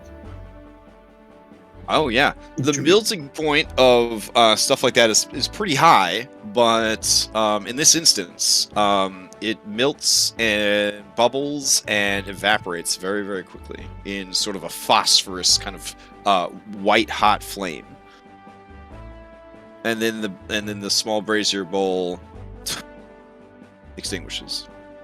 Does Ventus cry Okay. when that happens? Seeing the gold. I would assume that you would not do this anywhere near Ventus. You have your own quarters. Yeah. Yeah, Ventus is just hanging out with Phil and getting a tan, and she's like got, bikini, and Phil's got his little Speedo, and she pulls down her Helios blockers, and she looks over at Phil and says, I had the strangest feeling. Like a tiny drachma was crying out in agony. Did you feel it?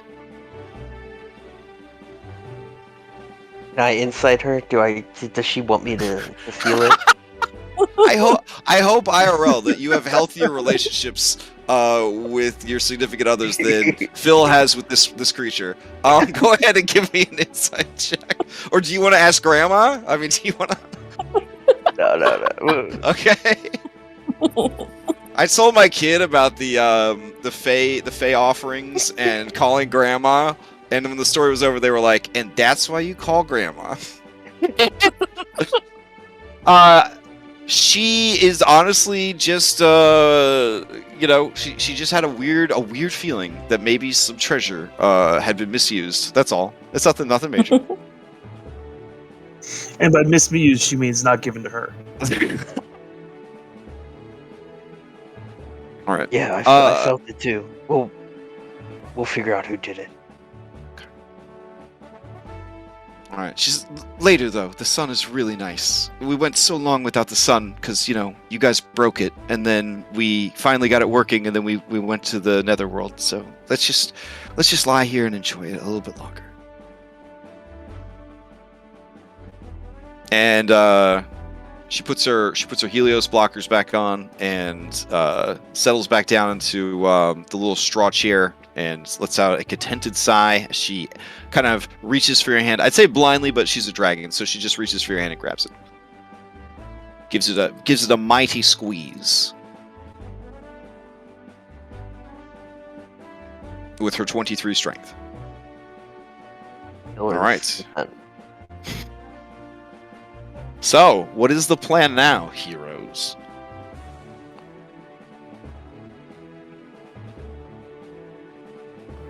There's still much to do. Yeah. Do we want to try and communicate with Valis to see what the Mitros situation is?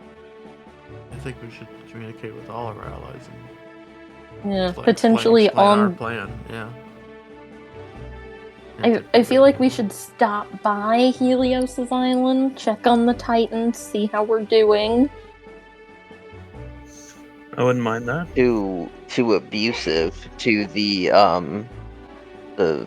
timey-wimey, but maybe we should just go to Mitros. We could, but what if we get stuck there?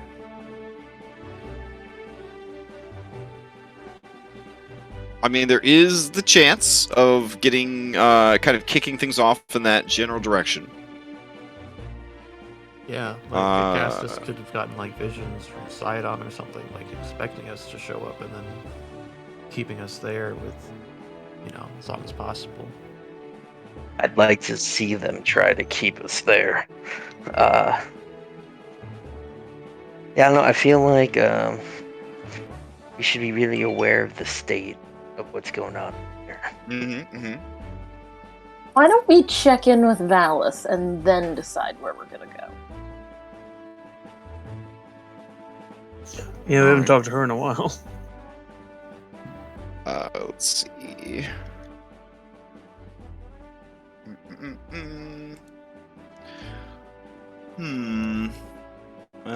Blah blah blah. Yeah. Okay, this could work. All right. Valis can, because she's had a chance to kind of regain her strength and all that good stuff. She can, do an astral projection. So she could send like a Jedi ghost to meet with you guys. Oh. That'd be a little bit easier than just burning a million sending spells all day. I mean, I was gonna sending her and then scry and just have her talk aloud to an empty room. Oh, I mean that's a big awkward. props. Big props. That's a good idea. It's a good idea. But she is back to not full strength, but she's doing pretty good. Definitely doing better than most of her siblings. I mean, she's always doing better than the siblings. Is what I'm saying. So yeah, like that could be arranged. And Hypatia, that this is ninth circle magic. This is only This is only theoretical. The idea of projecting yourself through the Nyx to another location in a semi physical way. It's crazy. It's radical. But for a god, maybe not that big a deal. In fact, some scholars have the hypothesis that many of your encounters with the Titans and the gods are not even them themselves, but merely simulacrums or astral projections that they have kind of sent in their stead. Oh, from the constellations, like.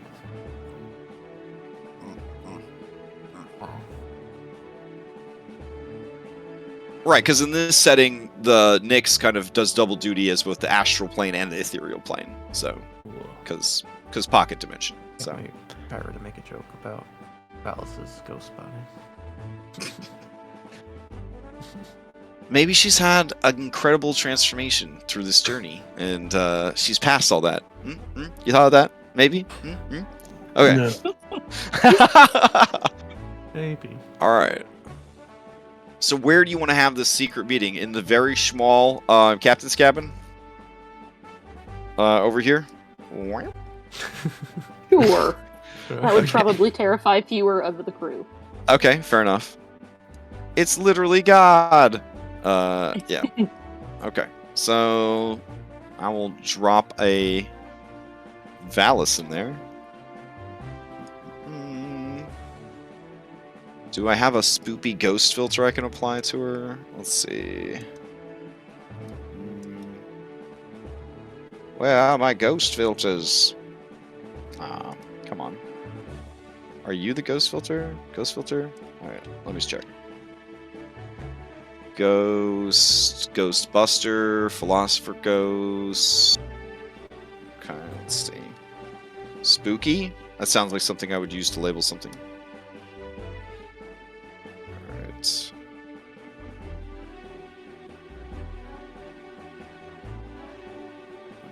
Alright, nope. Last chance. Oh, wow. Guess what I named my ghost filter? Slimer.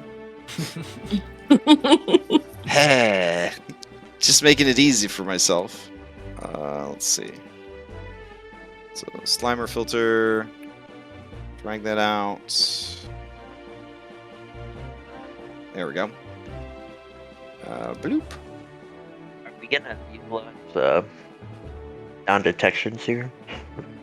I mean, might be a good idea. Oh yeah, As- I can turn yeah. on our private sanctum.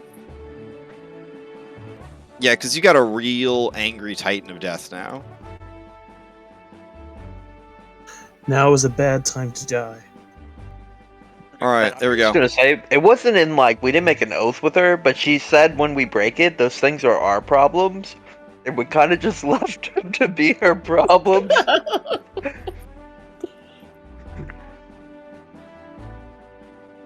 She didn't say where we had to take care of the problems.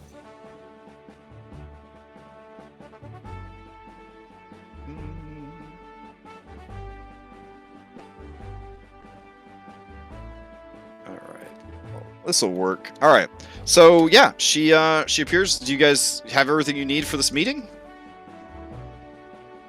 I think so. Okay. Even though she You doesn't have a can't get in there physical, because even though walls. she, oh, even though she doesn't have a physical body, here I'll just turn walls off. If that makes it easier for everybody. Yeah, I don't think it's teleported. All right, let's see. Basics, permissions, grid.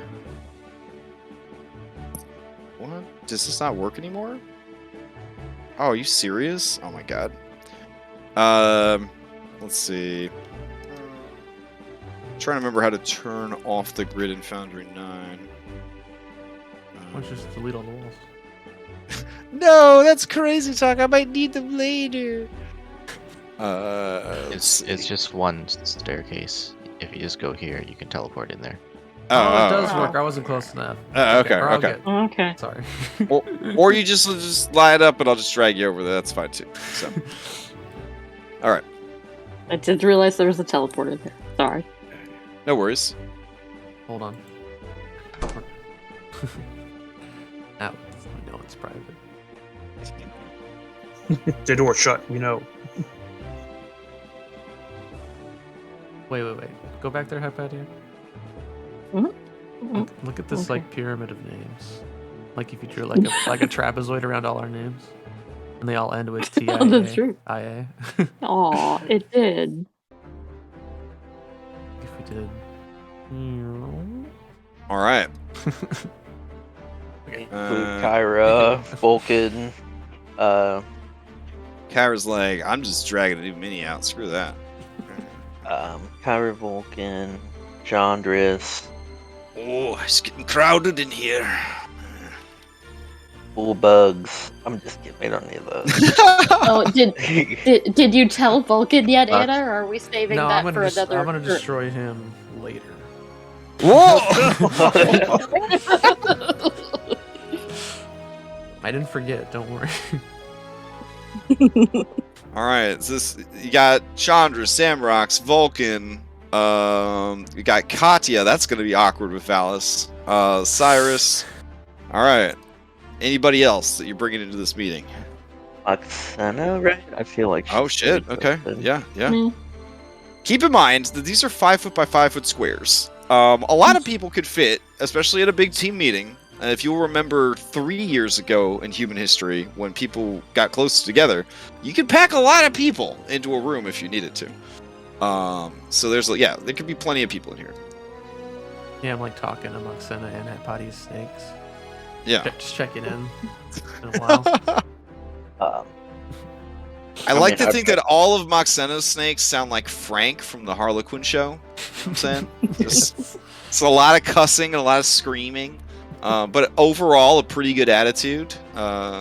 So yeah, I think and Gratis. they do crime. So all right. Ventus Seneca. Oh, Ventus is in on this meeting too. Okay. All right. For peace of mind, I'm gonna start putting them out in the hallways so I don't forget that they're there. All right. Enika. Okay.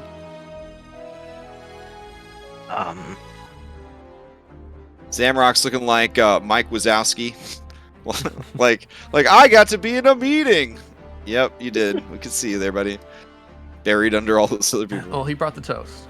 This is Yeah, important. true. There is unlimited toast at this meeting. This is an important meeting. All right. We good? Anyone else, you could just say that they were there and they'll just jump in. So, as needed. But once you say they're there, we'll assume they've been there the whole meeting.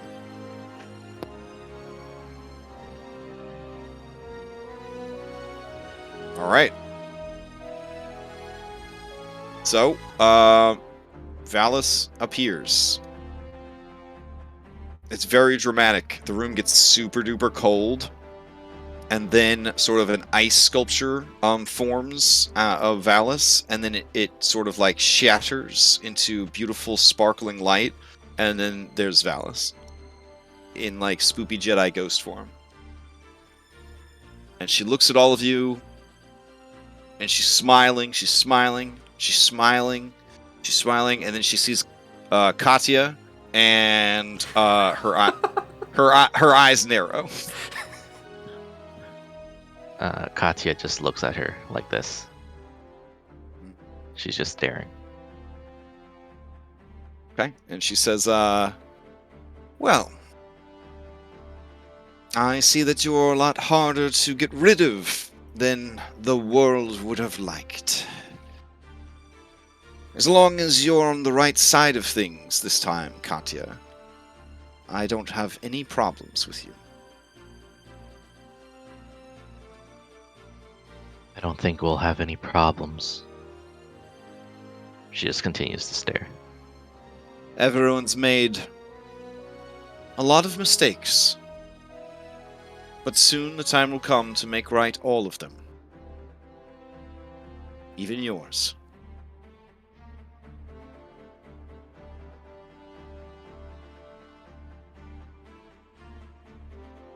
I'm giving Anastasia and Moxena like an oh damn look. Yeah, conspiratorial.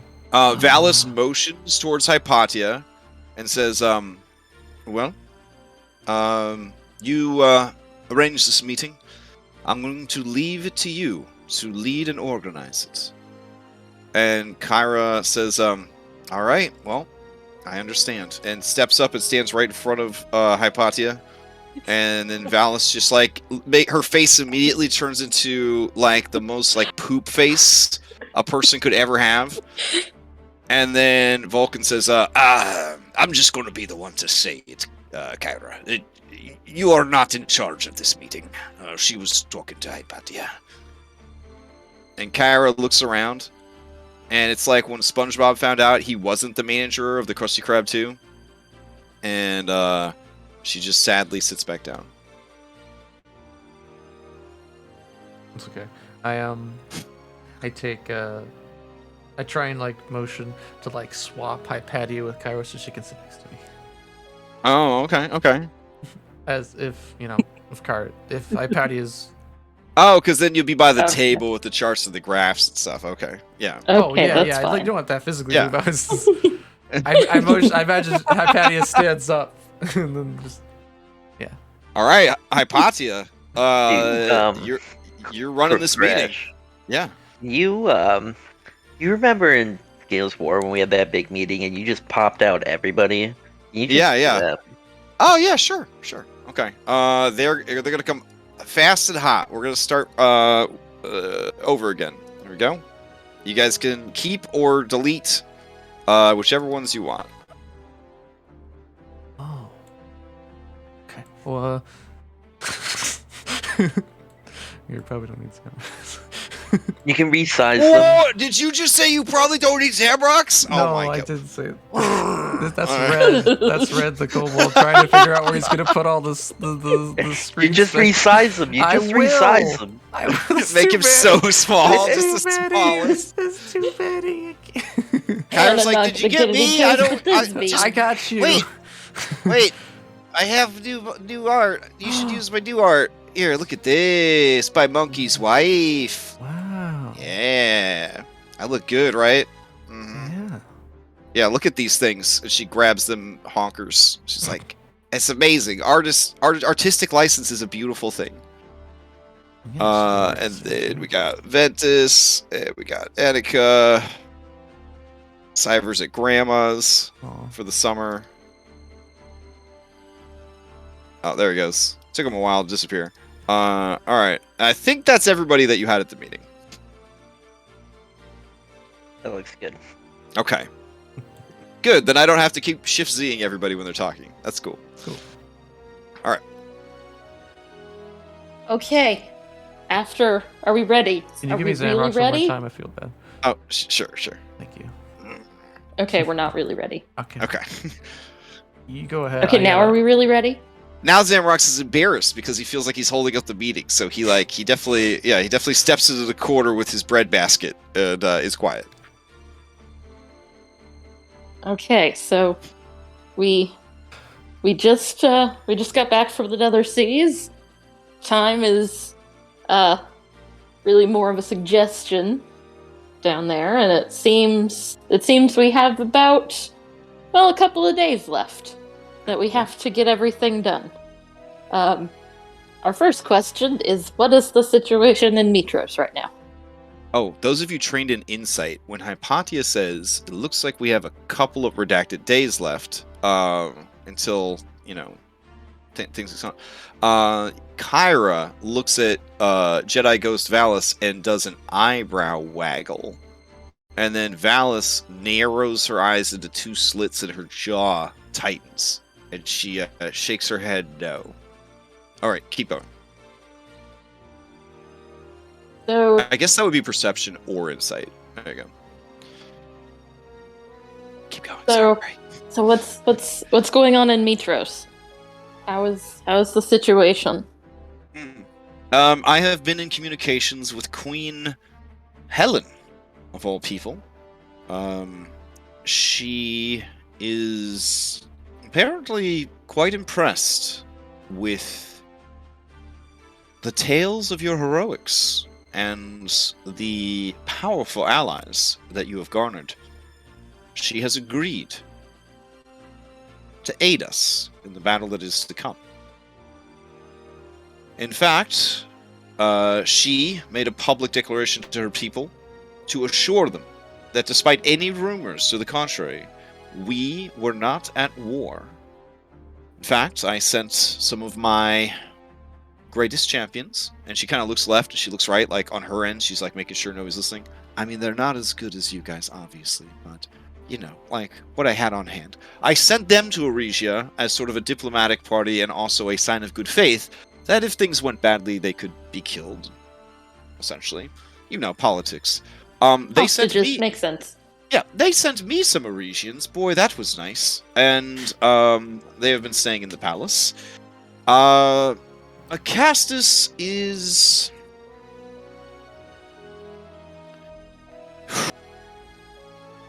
Acastus is being stubborn.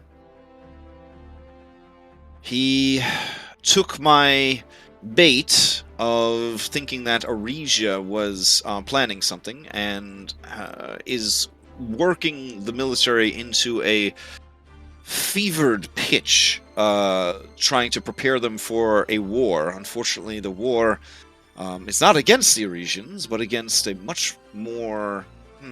that's insulting to say. Not formidable, but different opponent. I have tried to broach the subject to him many times, but his unwavering faith in Sidon and the Pact of Peace being a formality, it's very frustrating.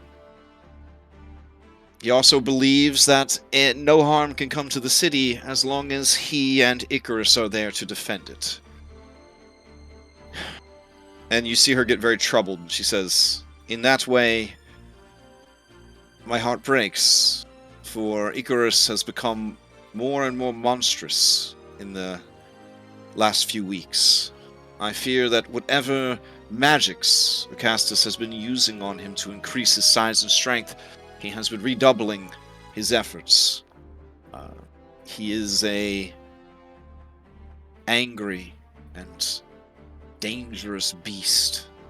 We have to keep him away from the citizens, for his fear aura is so powerful, and he refuses to turn it off. So we have made a cave for him on the side of Mount Vulcan, where he watches over the city.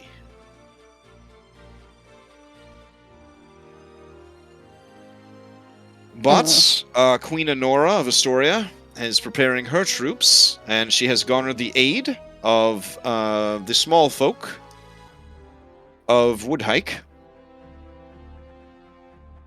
the dwarves of the Mithril Forge will be lending their aid as well, and have been making stronger weapons and armors for us. So we are preparing on that front. I've been making sure we shored up food and supplies, and I have been practicing evacuation plans with the reserve. We have a number of ways to get the citizens who are unable to fight out of harm's way. More than likely, we will have most of the citizenry retreat before the battle to the Colosseum atop Mount Vulcan.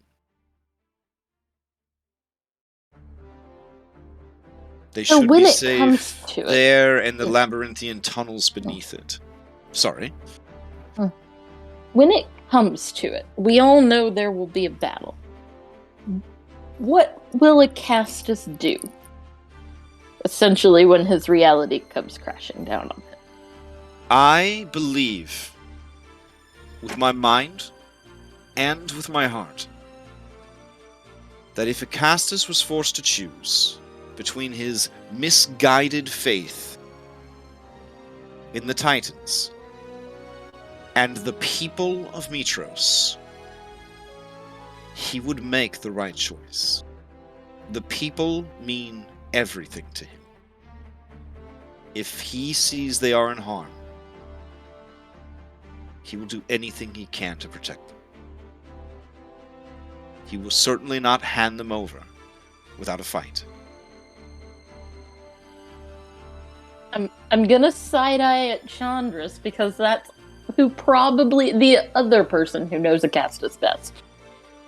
Castus makes a thoughtful face and says, Chandris. Sorry, there's so many NPCs on my screen right now. Chandris makes a thoughtful face and says, I served the king for many years. He is a dullard, an idiot, impulsive, selfish, an egomaniac, a narcissist. But it is true. He loves the people. He serves the people. And he would die for those people. I believe this as well.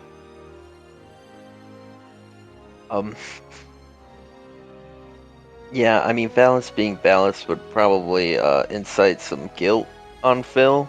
But he's trying to keep it under wraps. Okay.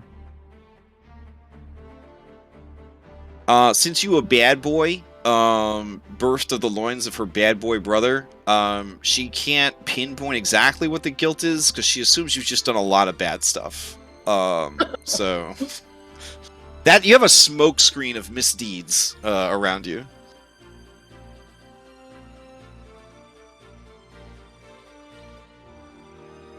Well, we're here, so I'm going all in. I'm gonna say it. I'm gonna say, would it be easier if Acastus were not the king? All right. Her face, very briefly, shows a look of stern disapproval and hurt. And she said, and Queen Valis, goddess of wisdom, says, I have thought about the murder of my husband many times. It would have been a very practical solution. My love for him has kept him alive, but more so, the people's love for him and his love for them. If they were to lose him, for any reason, their morale would be shattered.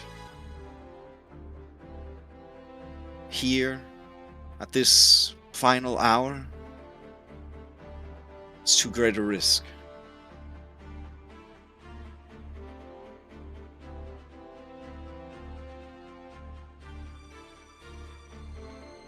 Yeah, it's Okay, not I'll leave it at that. good enough to win, but also lose. And then Valis, kind of her eyes go wide, and she looks over at Anastasia and she says, "Anna, were you able to save your family?" She just smiles and nods. That is good. Long have I wished for happiness for you, after hearing your sad tale so many times.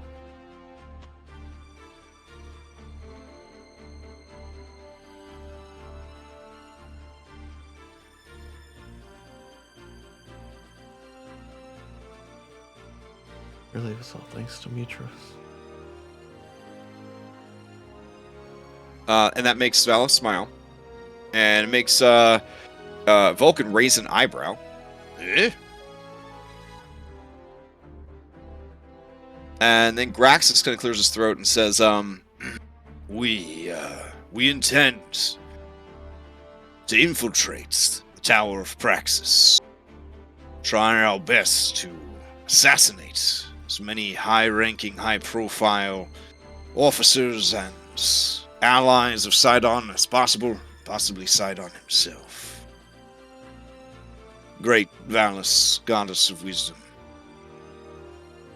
Do you feel that this is the right course of action, or could our efforts be spent better elsewhere? And he kind of looks at you, Hypatia, as if almost like apologetically, but he's used to being like the leader of the Dragonlords. So he kind of like hunches down a little bit. And Valis turns and looks at you, Hypatia, and says, I had heard such a plan was underway. Do you care to discuss it? I mean, that essentially is the plan. That is as far as we've gotten. If we're going in, killing everybody, hopefully Sidon. I mean, maybe getting some good weapons and also freeing the Titan. And we gotta free Alexei at all costs.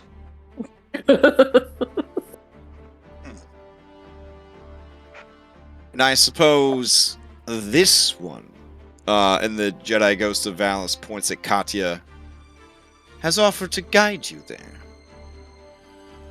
Yes, actually. Seems very helpful. Oh man. She makes a face like she just ate something really gross. She says, yes, you were so helpful the last time heroes attempted to defeat Sidon in his own home. What happened exactly, Katya? Oh, you died.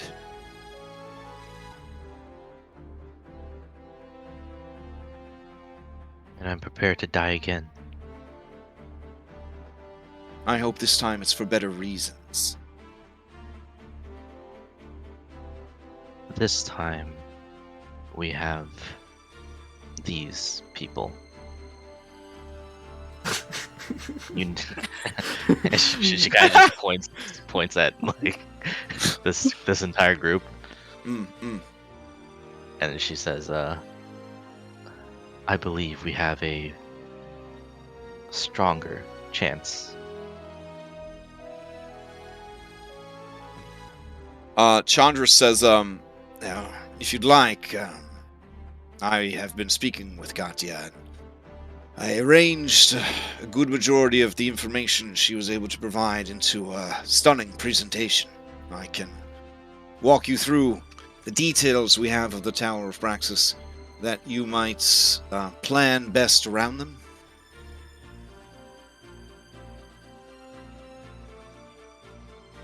Certainly. Lay them on us.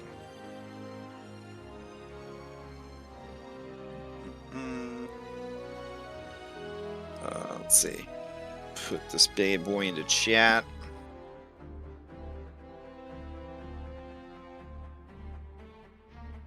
Okay. He'll flicker the lights off and project that onto the wall. Oh, nice. Okay. Oh, like from her eyes.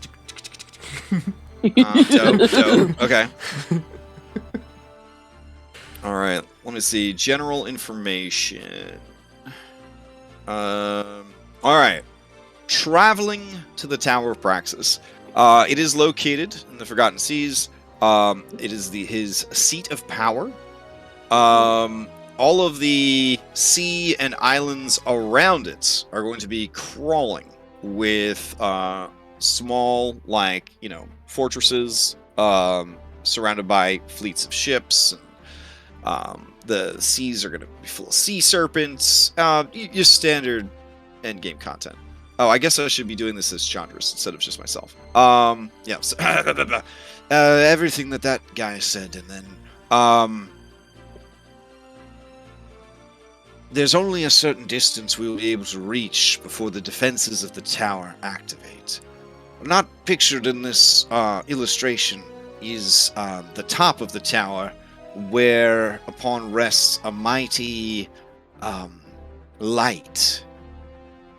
This beacon can sense the approach of Sidon's enemies and fire forth blasts of radiant force. This is a recent acquisition that was not there 500 years ago. Obviously, this makes any sort of obvious approach, especially by sea or air, to be a suicide mission. The Ultros is a powerful ship, but it is unlikely to survive more than a few minutes of attacks from this weapon, and not to mention the damage it would do to the lives of those aboard the ship. The tower itself stands over 1,500 feet tall and is over 400 feet across. The walls are made from ancient obsidian, said to have been brought up from the nether seas, hardened in the heart of Typhon. The tower is built for Sidon's comfort. Sidon's preferred form is that of a large giant, 27 feet tall and approximately 15,000 pounds. And Kyra leans into you. Anastasia says, "That's a lot of muscles. It's a lot of Chad. It's a lot of Chad right there." Yeah. Chandra side-eyes her and says, "As such, the stairs are sized for giants and will be very difficult for us to use. Fortunately, by now, most of us are capable of magical flight or something similar. The doors are sized for giants, and therefore could only be opened, even if they're unlocked, by someone of incredible strength or size. Now, here are some of the unusual features of the tower itself. Long ago, Sidon was a god of craft. He used those skills to build this tower. As such, it is full of many wonders. Something akin to what we use in Mitros to channel water to different rooms of a building, but far more advanced. And Vulcan says, indoor plumbing. Yes, and there is the building itself is reinforced with adamantine framework beneath an obsidian stone foundation, so it's incredibly durable. There are security beacons on every floor, located near the central stair that winds its way up from the basement to the very top of the tower. At these security stations, the forbidden spells are maintained. That is to say, there is no unauthorized teleportation into or out of the tower, and such wards are controlled on a level-by-level basis. They can be shut down by those who are exceptionally skilled in the arcane arts. And he looks lovingly at Hypatia as he says this. Or key personnel will have icons of power that are given to them by Sidon that allow them to depending on what floors those icons are keyed to, ignore the restrictions on magic and avoid triggering the alarms. If we encounter any hostiles on a floor, it is imperative that we stop them from reaching the control panels, where they can lock down the floor and alert the entire tower of our presence. Furthermore, and I am sorry to be the ones that have to tell you about this, heroes, for I know that in your past you have faced such terrors before, and they have scarred you deeply. But among the many wonders and creations that are found within this tower, there is a mighty elevator. Anastasia faints.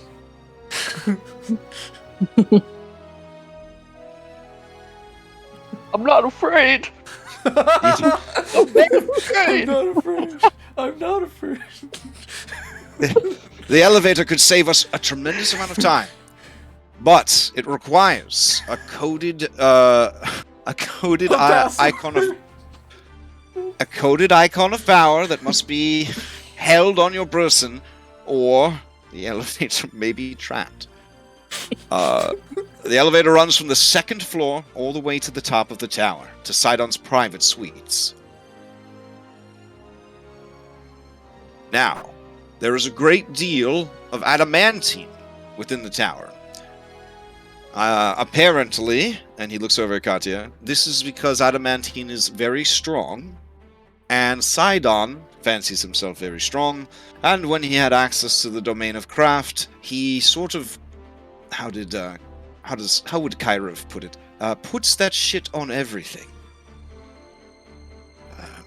This is not as exciting as it seems, for once adamantine has been forged a single time, it cannot be forged again. So, while there is a veritable wealth of adamantine to be found within, it cannot be reshaped into anything but what it currently is. But just be on the lookout, for it is a very powerful material. Even you heroes, with your great strength and spells, it would take much of your resources to damage adamantine.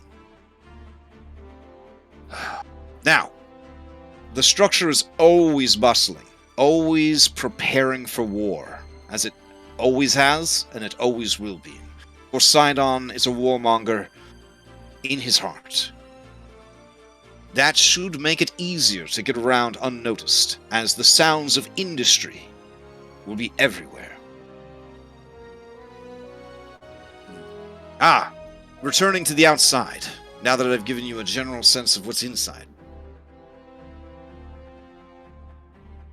Approaching the tower by the air, you're dealing with whatever the strange light is on top of the tower. If we are able to avoid that, there are 2 living tempests that are under Sidon's beck and call, Asrape and Brante. They are ancient storm elementals who watch over the tower and the many griffins who call the exterior of the tower their home. There are also a number of gargoyles that live on the outside of the tower as well. Down at the water level are the docks. They are a hub of industry with hundreds of Geigen ships. They are well guarded by crews of Geigen crackshots, manning very, very big ballistae. Should we get past all of these exterior defenses, we can arrive at the front door of the tower. This is a 60-foot wide, 80-foot tall set of double doors forged of pure adamantine, barred and sealed with magic.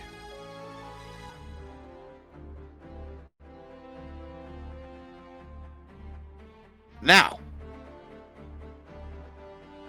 long ago, when Sidon underestimated the strength of the Dragonlords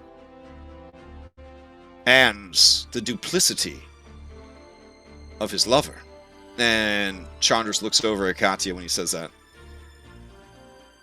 Esther and his allies went in the front door. That is not an option this time around. But the same indoor plumbing that provides convenience and a better way of life for the inhabitants can be used to gain entrance. Beneath the surface of the seas, there are outtake and intake pipes that could be used to enter the water processing facility in the basement of the tower.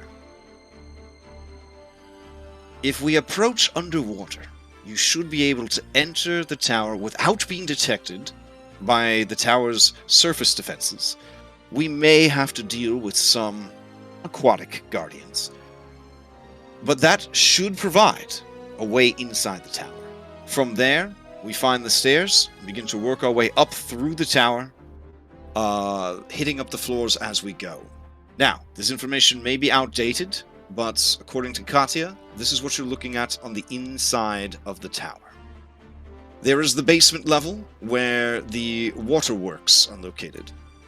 This then leads to the first floor. This is a massive atrium, 120-foot high ceiling. There is a pool, and generally the pool is filled with deadly sharks. The stairs lead up to the second floor, which is known only as the freezer. This floor is choked by a constant magical frost. It is, what? He kind of checks his notes again. Apparently they store their cold food there. And Katya nods. And then, Vulcan says, aye, refrigerator. And then Chandras continues. The floor above that is... Oof. The next 4 floors are, simply put, barracks. There are that many troops dwelling within the tower that 4 entire floors, 400 feet across, are dedicated solely to the housing of these troops. They are segregated by size and species for the most part. There is 1 floor dedicated to the Minotaurs, 1 to the Centaurs, 1 to the Satyrs, Nymphs, and other approximately Satyr and nymph-sized creatures, humans, I suppose, and anyone else who has proven themselves worthy of being in Sidon's most elite forces. And then there is a floor for the Cyclope and the Gigans. Beyond that are the prisons. These are terrible places, full of torment, ruled over by 3 Siren sisters who are each called the Warden.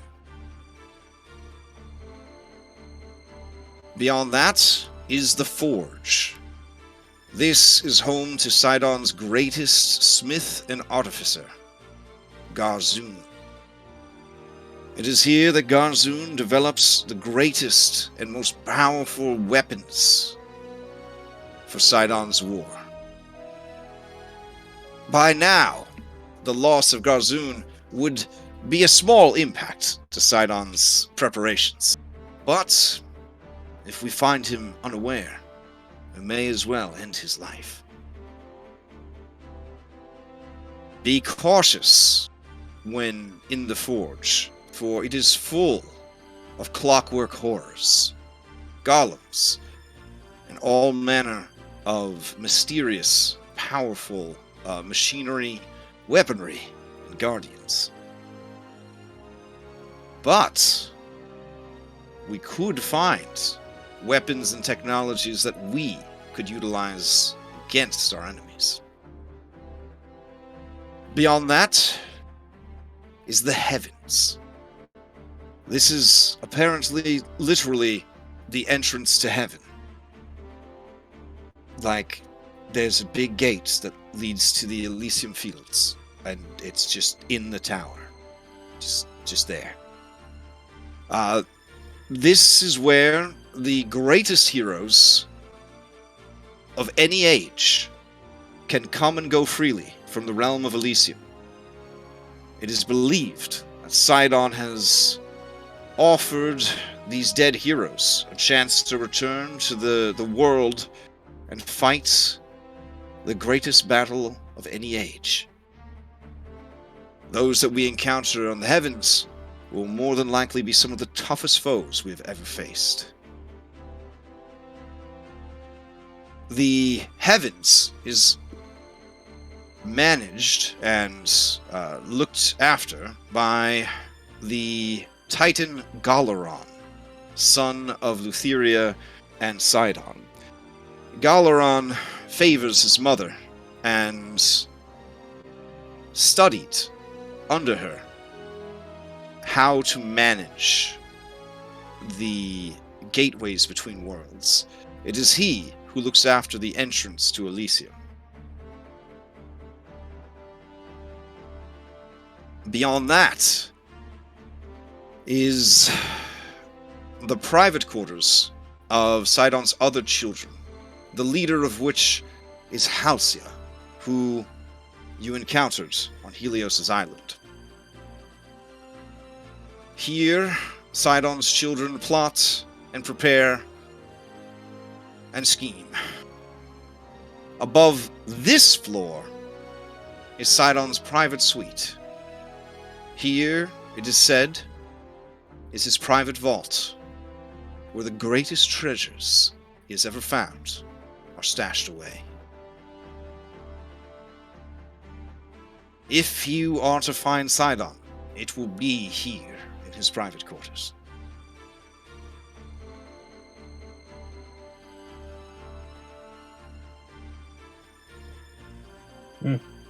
Now, one last thing.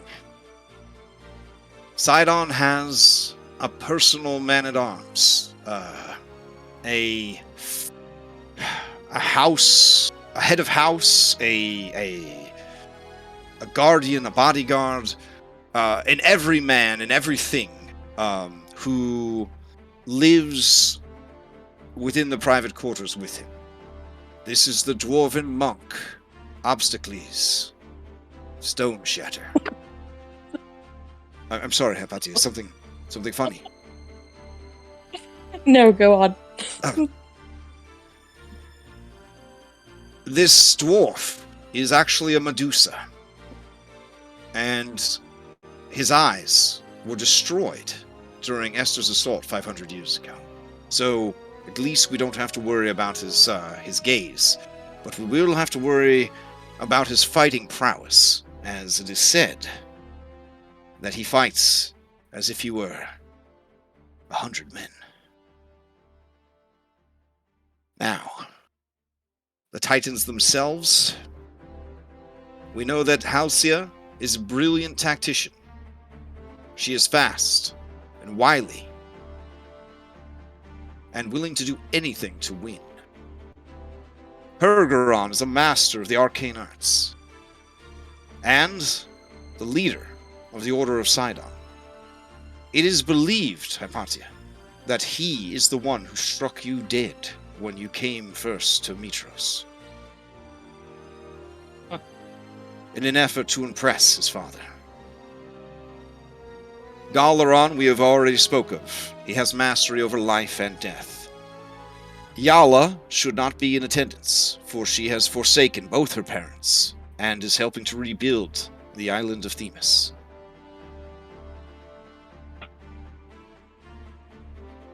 And there will, of course, be the braggart Hergeron.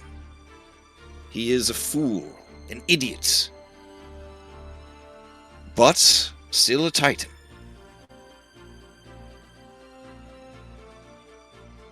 Though perhaps the weakest and most foolish of all of them.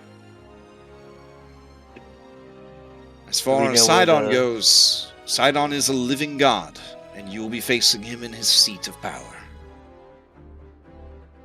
You may not be able to defeat him there, but you could do a lot of damage to him, to his children.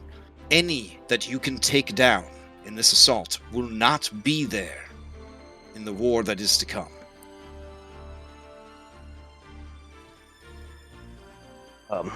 Few things. One, do we know where the Furies are?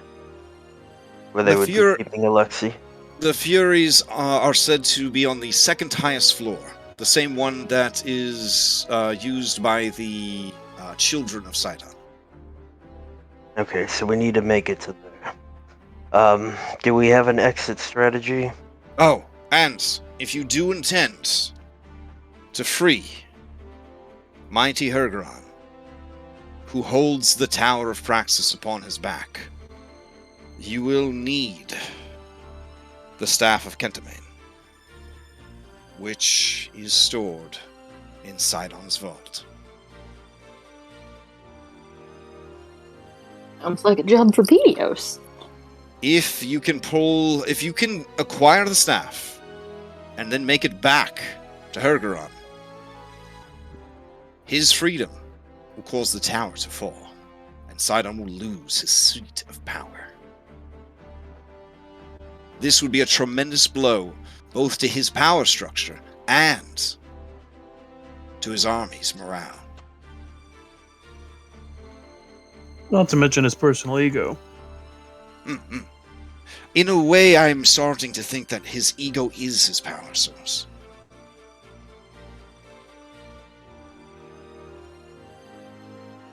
Do we have a exit strategy?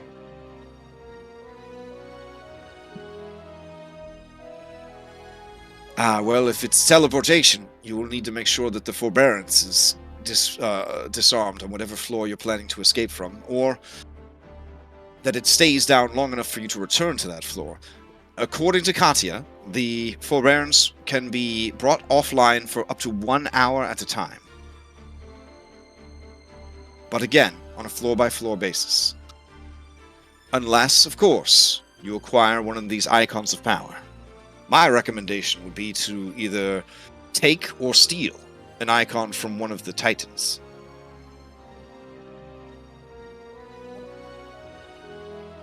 This would be a last resort, but considering that everything else is giant-sized, is the indoor plumbing giant-sized?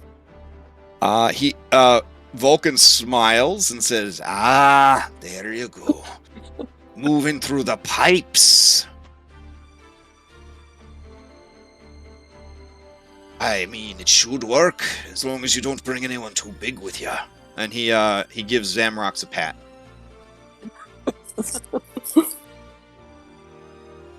I would prefer to teleport. I look around at everyone. Please, let's teleport. But, it's a possibility. Can you pull us all out of there? We disable these forbearance wards. Well, not yet. But another stop that we could make would be at the Isle of the Fates, and they have lots of magics there. There are some spells I'm aware of that we could pick up.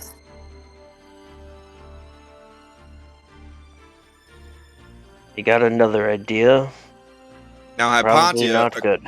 according to Katya's notes, the forbearance can be shut down only from the control panel itself. And then, I actually have this information here. It would be a DC 19 Dispel Magic, aka a 9th level Dispel Magic, or, much easier, an Arcana DC 25? I feel like it's about the same. Yeah. And that would only bring it offline for an hour. Okay. But that would also disable you could disable everything. You disable the alarms, and the forbiddance for that floor for up to an hour. But they will realize something's wrong, obviously. Or they might not, Maybe he's Again, that confident. they are in the middle of heavy industry. How many floors are there again? Oof. Let's see. Sorry. Don't worry, let's turn it There's a down. lot. This is a big dungeon. This ain't no Mad Mage, but it's a pretty big dungeon. Let's see. There is the basement, the entryway, the freezer, the 4 barracks, so that's already putting you at 7. Then there's the prison, the forge, heaven, and then the top 2 floors. So 12 floors spread out over 1,500 square feet or 1,500 feet. Okay. Ooh, boy. Does I as soon as you said Here's- freezer, I was expecting game room, theater, foosball. I'm not saying that those things aren't in the tower, but they don't have dedicated floors for them. Let's just say that Grandma Cotty was living a pretty cush life up in Praxis. so Tennis court. heaven. These gates. Are these the only gates? Like, if we destroyed them, would that be really bad? Chandris looks a bit scandalized, and he says, I assume that Lutheria can send people to and from heaven. I believe that she taught Galaran the ways of opening such a gateway, and then to impress his father, he built his father such a gate within the tower, and then Sidon incentivizes being a zealot because he can quite literally send you to heaven if you die in his service. Apparently those who are loyal to Sidon skip the queue of the underworld, go straight to his tower, and are then given a hero's welcome to the afterlife. Which honestly explains quite a bit of the zealotry. It's a crazy idea. What if we got to heaven and then came in? Yeah, that's what through I the was heaven thinking. gates, like near the top floor. But Could we somehow enter Elysium and enter the Tower of Praxis from those gates? he controls the gates. Chandra says that the only other being that would have such access would be Lutheria. She's probably not too happy with us at the moment.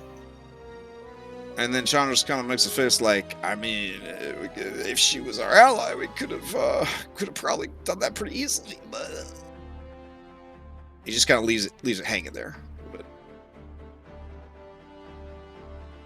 Give him a disapproving look. Anna needed her family back. No, it's understandable. Right.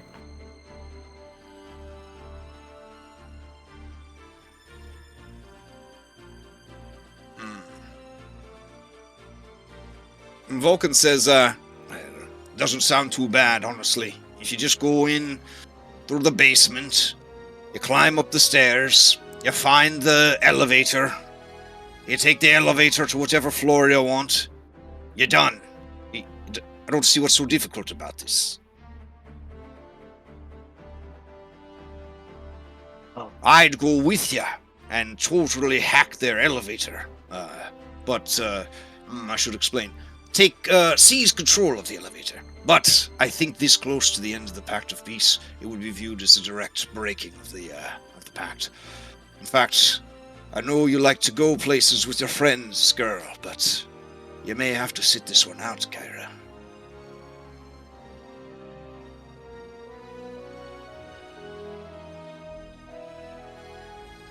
And Kyra just stares at him, with burning daggers in her eyes.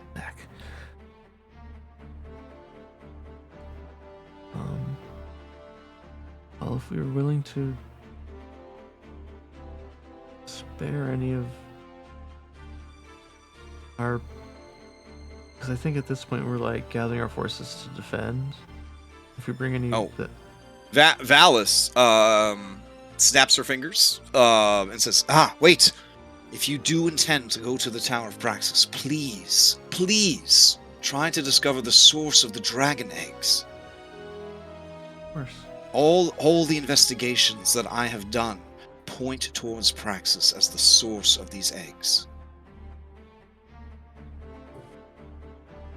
We'll do our best. Of course. I'm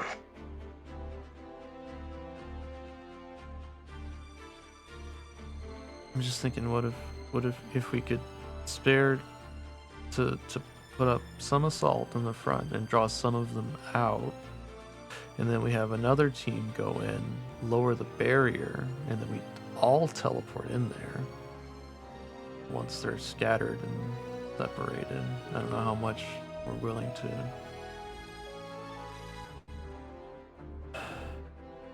basically sacrifice in the. This seems more like a kind of sneak in, be quick with our handiwork kind of mission. Mm-hmm. I had an idea. I don't know if it'll work or how practical it would be, where we could maybe send some of the familiars in, and I tell Skilla to shut up, and essentially set off some false alarms so that before we actually go in, so that it'll be, if we do set off an alarm, they won't, worry about it as much. Don't you think they'd put them on higher alert? No, but if we set off an alarm and there's nothing there.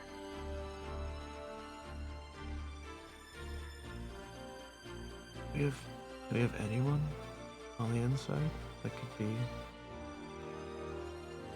plated, or? There just is a send knock. Nala in. There's a knock on the war room door, and Endis says, "There." I don't mean to interrupt your meeting, but there is an unusual creature that is demanding to see Philippocles. Can you come take care of this, or should I try to stall them? Be right back. And I'll head out with Endis. Okay. All right. So you head back to the top of the ship, where the buffest bug wizard you've ever seen is looking like a total badass up on top of the boat. Oh man, my rolls have been private all night. I'm so sorry, guys. I guess I didn't really roll a lot on you guys, but oh well. Let me grab the art for this guy real quick.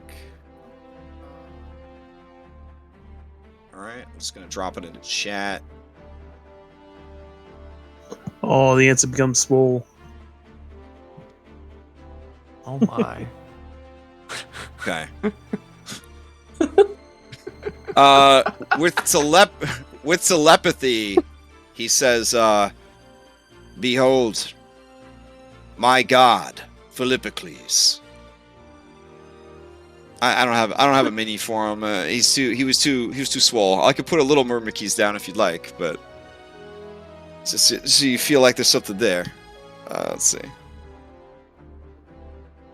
But yeah, maybe that'll help you kind of see the gains this guy's made. Nice.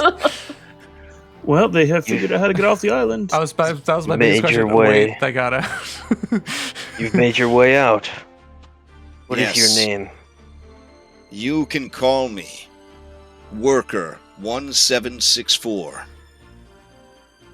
Worker 1764. How have you found us?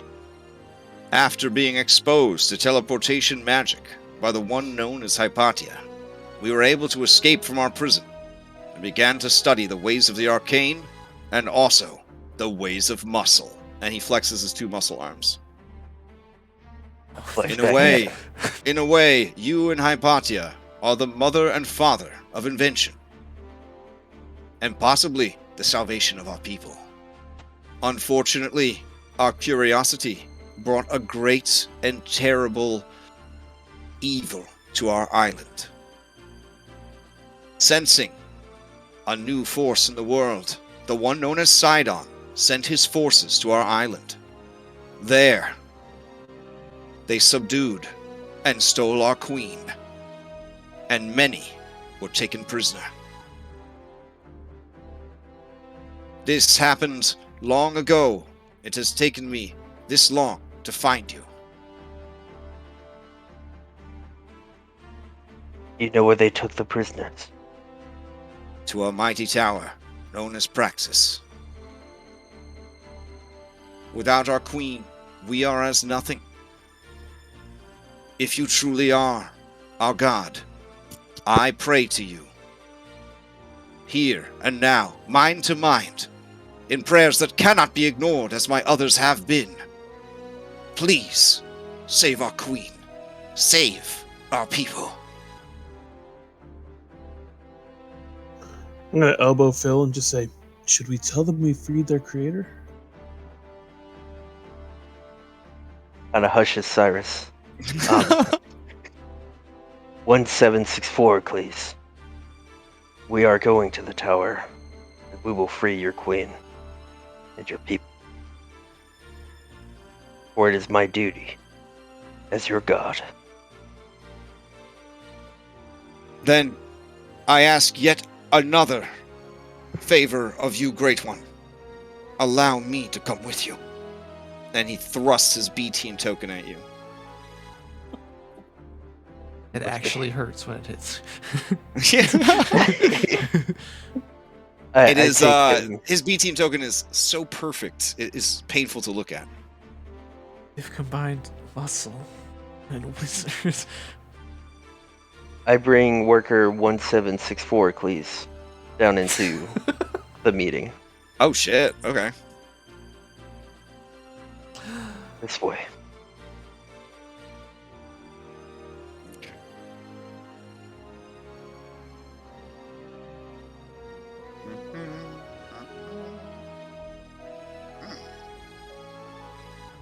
All right. As they walk into the room, oh my gosh. Yeah, as they walk into the room, Vulcan says, "Oh no. Oh no. No, no, no. Oh no. No, no, no, no, no, no, no, no, no, no, no, no, no, no, no, no, no, no. Did you go? Did you go? Yeah. Oh, what have you done? And he's hyperventilating. Grandpa, it's fine. It's fine. Katya, you know this is not fine. She's ready to unleash some magic. Yeah. Oh no, Katya, they all know the counterspell. best thing that could be done right now would be to assassinate this creature where it stands. Inside me and try it. Katya, Vulcan looks at you around worker 1764's swole muscles, and he gives you the nod. He gives you the nod, like, bitch, I got your back. Let's do this shit. Gosh, you sound kind of weird now for some reason. I would reach I out do? to not A little counterspell, just Oh. regular Oh, there you stop go. her. Okay. You good. Sorry. I've been having a little. I might have to replace the wire for my headset because I was getting bad Fine. inputs. Probably Last twisted night. a little bit, but you're fine up until Yeah. Okay. a minute ago. We're good. Yeah. So what's the deal? You guys gonna murder worker 1764? I mean, he's strong, but I mean, you guys could probably take him. You got all these allies here. I just reach out to Katia and be like, okay, it's done now. It's done now. This is just one. It's done now. I tried to stop, but it's done now. Kanye gives you a look and says, "We will discuss this later." Well, I don't want to speak for you, but Katia, you definitely need to speak with them later about this. It's bad. Yeah, Phil's gonna ignore. Phil's gonna ignore what's going on over here and over here. He's just gonna introduce 1746 Eccles and be like, yes, he's coming with us. As you do, he scans every person in this room with his antennas. Oh god. Their queen has been captured, and we must free her. She's in the tower. Vulcan makes a poker face. Like, this is just the most fucking poker face you've ever seen him make in his entire life. Let me see if I could, let me check how good it is. Hold on. Okay, he got a 4.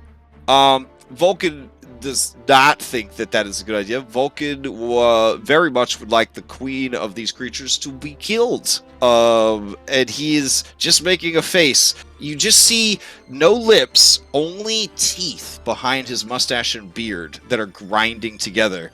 And he says, "Oh, Is that what you think, nephew? Okay. That sounds great. Promise them my protection. Falcon, what's wrong? Everything is fine, Anna. That sounds like something someone would say if everything wasn't really fine. Yeah, worker 1764 says, based on the increase in your blood pressure and the sweat on your brow, as well as the change in your physical and emotional demeanor, I feel that you are lying. But I respect your reasons, father of our god. Or, excuse me, grandfather of our god. And you can see its antenna move as it kind of updates data and recalibrates. Like when your phone, you're like, hey, this is my wife. And it's like, yeah, sure it is. And then you're like, call my wife. And it's like, calling your mom. It's like, what are you trying to say, Siri? Like, what the fuck is wrong with you? Yeah. Like, it's definitely trying his best.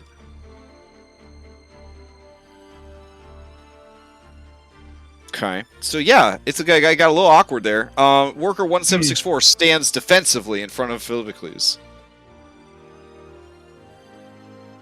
Do not worry, God King. I will protect you in case any of your allies become addle-minded. You needn't worry of them. You can trust them, as I do.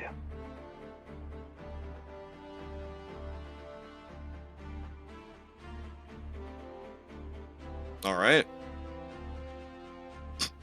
Valis says, I refuse to continue having this meeting with that creature here. I'm sorry.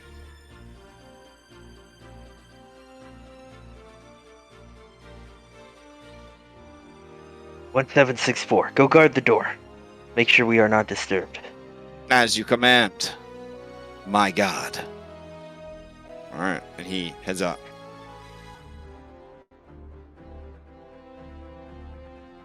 You do realize this is a horrible idea, right?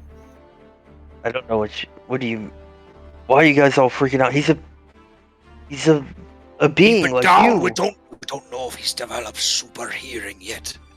He already has telepathy. Listen.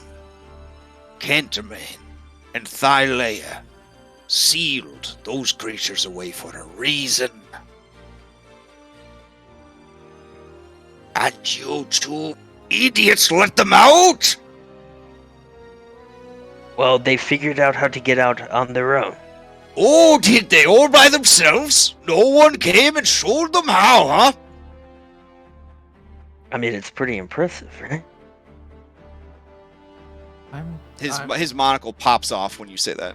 Are you sure?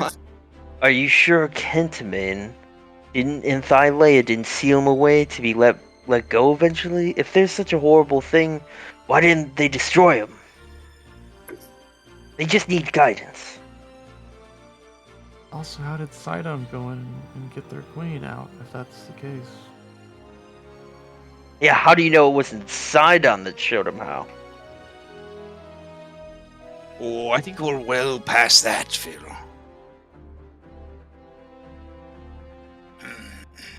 That does beg the question. Chandras!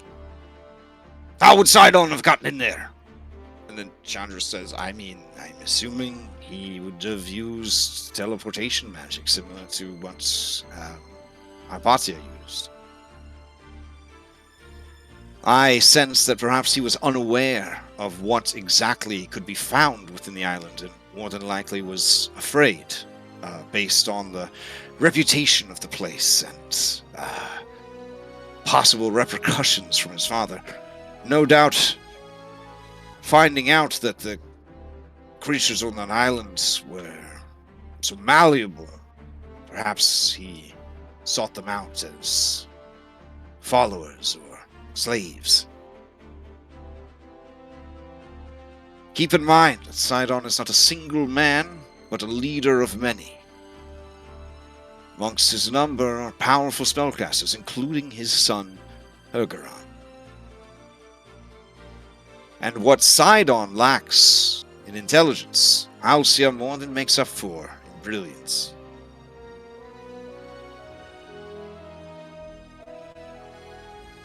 Maybe it's a good thing that me and Hypatia got to him first.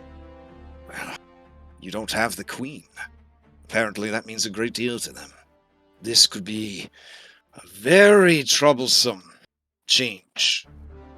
If he is able to press those creatures into service, and they are able to advance in skill at the arcane and martial prowess at such an astounding rate,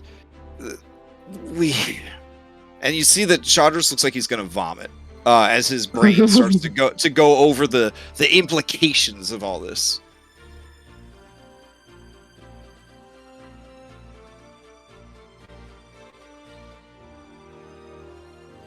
Or, Kairos is it. or Oh yeah. What do we got? What do we got, Hypatia? Positivity. Let's do it. it'll be fine. Yeah, Oh, it'll be fine Okay. because of reasons. Yeah. Because the reason is obviously he's not going to succeed because we had already planned to go to Praxis. So obviously we're fated to go there and stop that part of Sidon's plan. Works out perfect. And why would Exactly. why would they follow Sidon if they know Phil's their true god? He was the first god. Right? Actually, that'd be their creator. Yeah, I don't They still know about him. Yeah, I mean, Anna, I mean, there's like 5 gods just in my pantheon, you know what I'm saying? Like, I mean, Phil's just the new guy. Well, we have Thylea, so he can say something, right? Yeah, that's true. That's true. But how are we going to get Talius up to Talius the made tower them. that Can they shoots unmake giant them? lasers, you know? Well, I guess we got to go ask him. Okay. We take 1764, please, and we go Christ.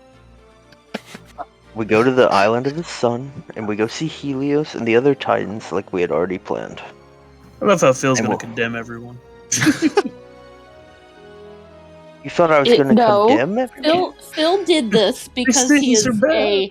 a simple and good person. Nothing bad ever happens to simple and good people. Yeah, look at this guy. This is called improvement. Self-improvement. This is what peak physical performance and mental performance looks like. You guys might not like it. You might not be happy about I it. like it a but lot. there I like it a but- lot. Yeah. And his B team ability, chef's kiss. Okay, he probably could help us disable the barriers.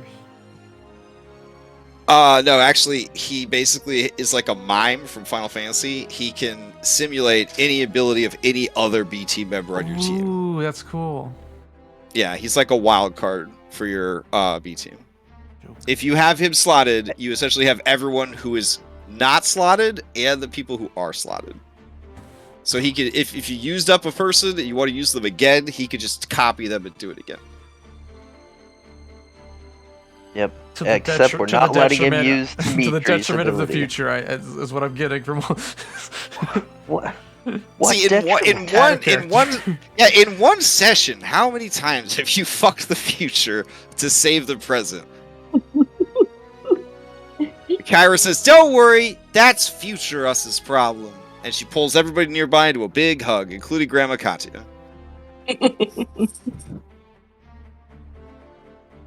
Valis looks disgusted, and she says, "Well, now more than ever, it is important for you to go to Praxis and deal with the Queen." I don't I'm like just how gonna- you say that. Oh, this is what I'm saying, I'm Phil. gonna Look at my astral projection, nephew. This is what I'm saying. And she draws her fingy across her throat. That's what I'm saying. Just gonna look at Valis exasperated, like, there was a door and I couldn't go through it. What was I supposed to do? I don't know. Breaker of the wheel? What were you supposed to do? Go Maybe through leave it obviously. unbroken. It's what doors are for. It's what doors are for. Well, now you can close the door. if the queen dies, Sidon will not be able to use it as leverage against the creatures. Perhaps Or even... if we free the queen and return her Oh home, my goodness, nephew! I promise to protect them. These creatures are obviously dangerous! Perhaps you should They ask just your they just need grandma. guided. Perhaps you should ask the grandma that you trust so much what she thinks. You know what? I Grandmas will usually know ask her. about me. Valis throws up her I hands, will and they kind of they like flicker and sparkle, and she says, "I can't believe that I am in agreement with Katya, the sorceress. Oh my goodness. Yes, nephew. Why don't you ask her?" I will do it privately later when I'm I'm alone. sure. So criticize. Phil, Look, I feel like everyone is very Grandma worried understands my about... heart, okay? She knows what I need and what I need to do. I'll listen to her. All right. I will trust that you will take her guidance, since you won't take mine or Vulcan's. Yeah, and who are you? The goddess of wisdom? Yeah, Phil, she is. Yeah, for a little while longer, nephew, yes. But you know what? I've done a real Wait. cocked-up job of it, haven't I? What do you mean a little while longer? And she immediately throws her hand over her mouth, and she says, "Doesn't matter. Let's continue." No, that's the second time we've heard something like that. And Phil looks at Vulcan. Is there something we should know? All right. I've been going over this. I'm very smart. I'm going over this. This is the best I can do to kind of fill you in on what's happening here. Okay. So, that's the best way I could do this. All right. Let's say you had some very powerful. Let's say you were going to go and compete in the Great Games, and you put together a real swell team, and that team, let's just say that they had a terminal illness. And they didn't tell you about it, but they were like, "I'm rooting for you, and I'll definitely help you as best I can to prepare for the Great Games." And you thought to yourself, well, they're going to be there for me, and we're going to compete, and it's going to be great. And then the day of the Great Games comes, and they all die of terminal illness. All of you? Well, in a way. And then Kyra immediately turns to Anna and says, I'm not gonna die. Don't. He's doing a terrible job, but we're so close. I just can't. I just want you to know, but I can't. You have to understand. You had your. I want to tell you. I just can't. I've wanted to tell you guys the whole time. That's fine. So here's what I've gathered. There were other titans that had your powers. Those titans went away and you got their powers. And now your powers are going away. It's what Am I the only one picking up on this? Now, as Phil is saying this, you just kind of see like a Stranger Things style nosebleed kind of starts up on Phil as he's kind of saying this stuff. His eyes start to get like red from like all the capillaries bursting. And Vulcan says, it's fine. You're on the right track, but let's just ease off for now.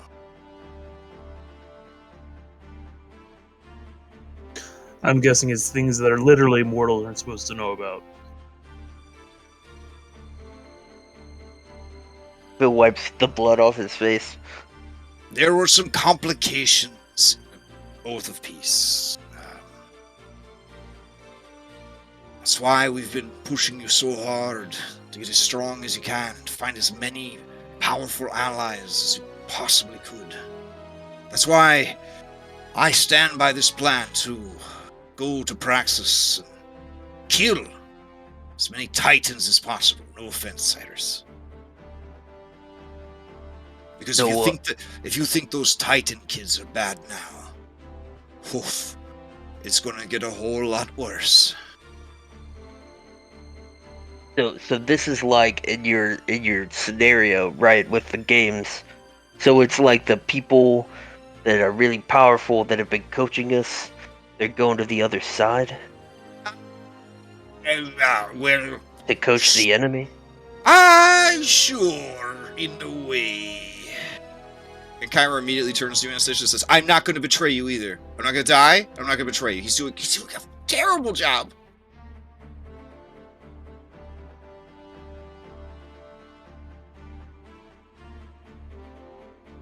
And then Vala says, we will stand by you till the very end. We will die for you to see you succeed. We will give you everything we have. That is the truth, and that is what you must know. Everything else will come clear soon enough. We will never abandon you, never betray you. Kyra says, we'll never let you down. We're never going to run around. Never give you. And we're never going to desert you.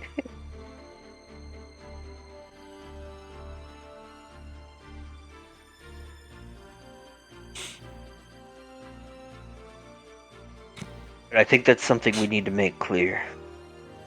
We have a tendency. We know the rules, Phil. What do you mean know the rule? I'm just saying, when we get in there, this isn't a diplomacy thing. This is they are the enemy.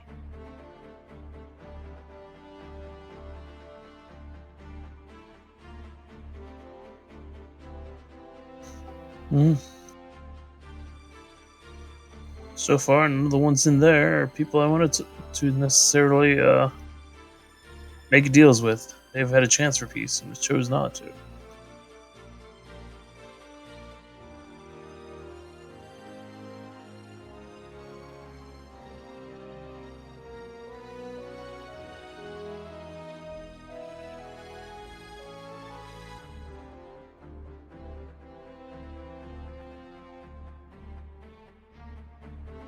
Alright, I'm here. I'm gonna mute, let you guys kind of digest and sort out all this stuff together. If you need any NPCs, just ask and I will step in. But I'm gonna leave it to the 5 heroes to kind of parse things out.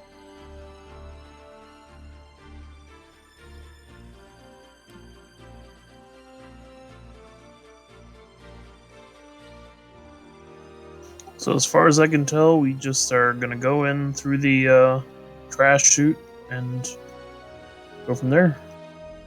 I believe it's the poop chute, but yes.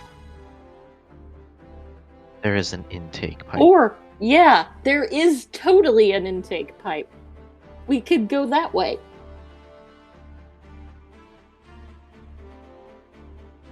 Okay.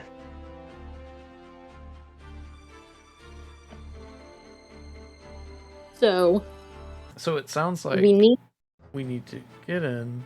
We need to get Staff of Kentamine. We need to get Alexi. Kill as many of the kids as possible. Herd Sidon. Get out. Knock down the tower.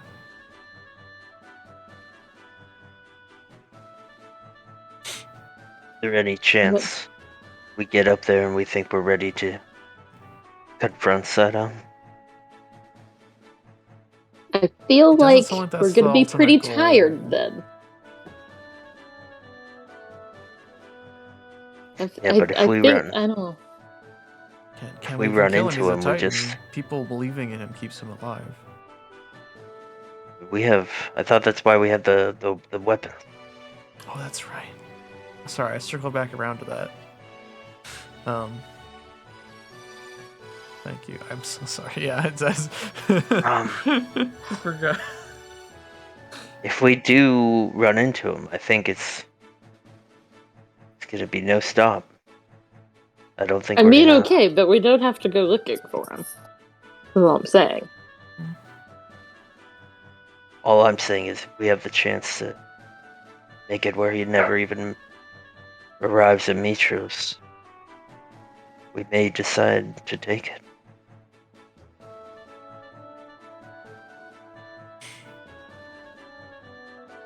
I'm wondering. Oh, I just had an idea. Out of nowhere. How did we end in terms with Nodis, the Spring Wind? She works for Hexia. Works for Hexia, right. And she has a sea serpent friend, if I remember correctly. Correct, yeah. And there are many sea serpents surrounding him. Maybe we can use, as to aid in a distraction of some kind if we need it. Yeah. Well, the big thing is if we can disable that cannon, then the other Titans can come help. Because a lot of them have grudges they want to air. That's why we should probably talk to them on.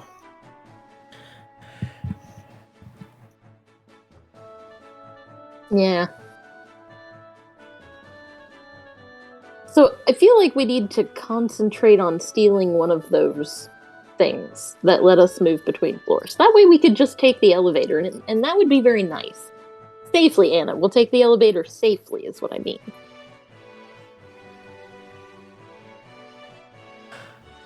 I mean, because otherwise we're just... I don't know, we just have to clear every floor. And, like, the barracks, that feels like a lot. Well, I mean, I'm just saying, I'm not afraid of the elevator, but I'd rather go through the barracks. No, we can just fly up like we should have done with that first elevator, like we were going to before you guys yanked me in there. I'm sorry. Not important. Hey, here's a question. Vulcan, elevators, there's the space they move within, right? Yeah, But- the shaft. Yeah. Yeah. What if we take the shaft and not the car? I mean, sounds good. You want to be careful not to, the car of the elevator, the room, it'll still be in the shaft, moving up and down. So you won't be able to go through it unless you have magics for that. But sure, that makes sense to me. Loop shooting through the shaft. Just saying, if I had designed it like the one at Mithril Forge, it was a good trap, by the way. I definitely would have put some precautions in the shaft, but who knows? Sidon's not, he's not the brightest, even when he was pretty bright. So shaft might be a safe way to do it. You're just going to be limited by where the elevator is, what it's currently blocking. I could figure that out, I think. And then, of course, the matter of opening the elevator doors on the different floors, which may or may not require this icon of power.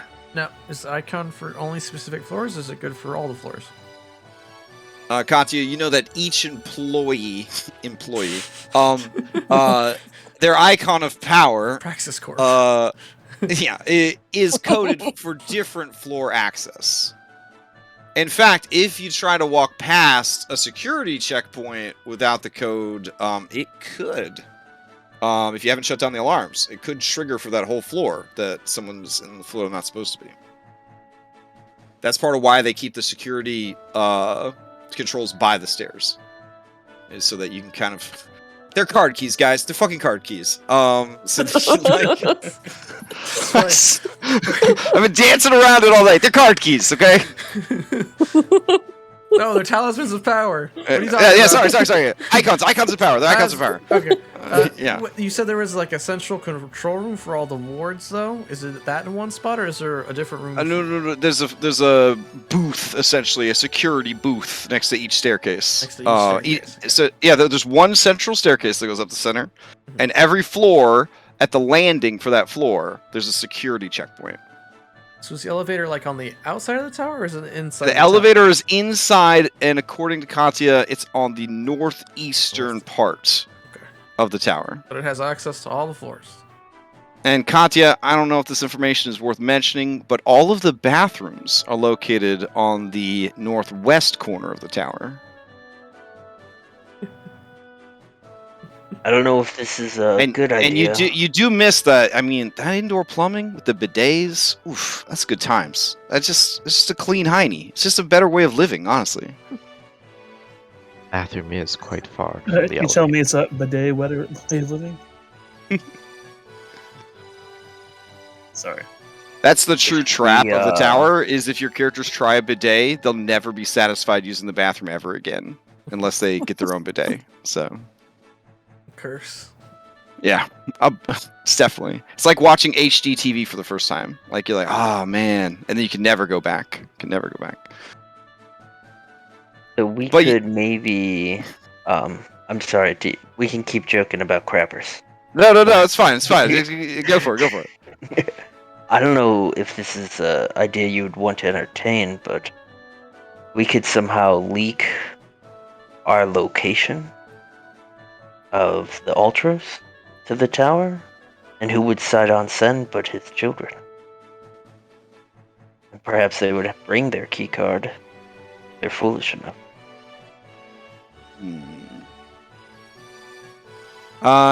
Chandra's kind of looks thoughtful and says, I mean, I feel like we've been sailing in his ocean this whole time. If he wanted to know where we were, he would just know where we were. As far as baiting out his children, that certainly would have worked earlier. But this close to the end, I'm sure Sidon has them all close to home, preparing for the battle. This has kind of been staring us right in the face. Yella's probably still got her keycard. Chandra snaps his fingers many times and then points at you with his fingers, making the arcane gestures of magic missile, which are finger guns. There you go. There you go, Philippocles. Your proclivities have finally paid off big time. Just go ask your Yala to borrow her icon of power. I will immediately send Yala. But I will say Philippocles wants to know if you have your icon of power for Praxis still. Okay. Yeah, you were something too. All right. You get a reply, and the reply says, "Oh, this seashell my father gave me. Yes, I have it." I will sending her again. Can you meet us at the island of Helios? Also, Philippocles says he misses you. Okay. Okay. She says, Themis makes preparations for war. But for Philippocles, I can make time. I will see him there. Could we just have the Caledone pick it up? Oh, this is good. This is good too. Yeah, I mean, but on the same train of thought, does Ventus have an icon of power? I mean, Sidon thought of her as his daughter for a bit, right? That was. Ventus looks. She blushes and she says, I had to hand over all of my things when I left the tower. Also, it kind of hurts my feelings that I lived in the tower and I knew stuff, and you wanted this person to tell you about it instead of me? I was about to ask you about the dragon. That's why I invited you to the meeting, honey. Oh, okay. Oh, well, there's a bunch of dragons in the tower. How many? Including my mother. How big? How big? How many? How big? Yeah. Oh, well, so my mother, she's held prisoner because she tried to escape, I guess. What is her name? What does she look like? We must free her too. She's a beautiful silver dragon. Sleek and well-muscled, and has a tremendous amount of attitude. She is held at the... I believe she is held on the layer of the heavens. Her harem is kept nearby. The only activity she's allowed to do now is breed and produce eggs for Sidon to bribe his allies with. Okay, well, put a stop to that. Yeah. Valis looks physically ill, like listening to that.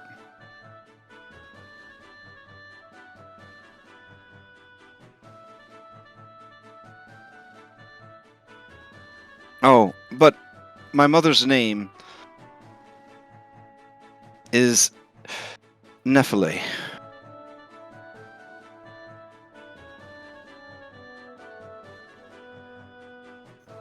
Do Like we'll be freeing 2 queens.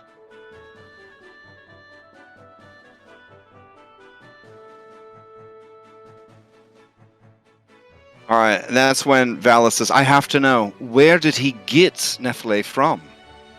I've never heard of this creature. Have you, father? And Vulcan says, no, but I'm deeply troubled. This harem you speak of. Can you tell us more? And Ventus says, yes. There are 3. A bronze dragon, a silver dragon, and a copper dragon. I don't even know their names. I've only seen them in passing. They are arrogant and cruel and violent. One of them tried to kill me when I was small. It sounds like more accelerated aging. But they can't hate word. They must hate Sidon the most, right? Or is their mind gone?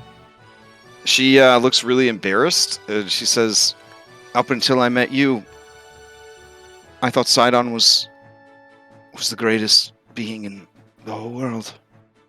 And she kind of looks away from everybody, and starts shaking with shame.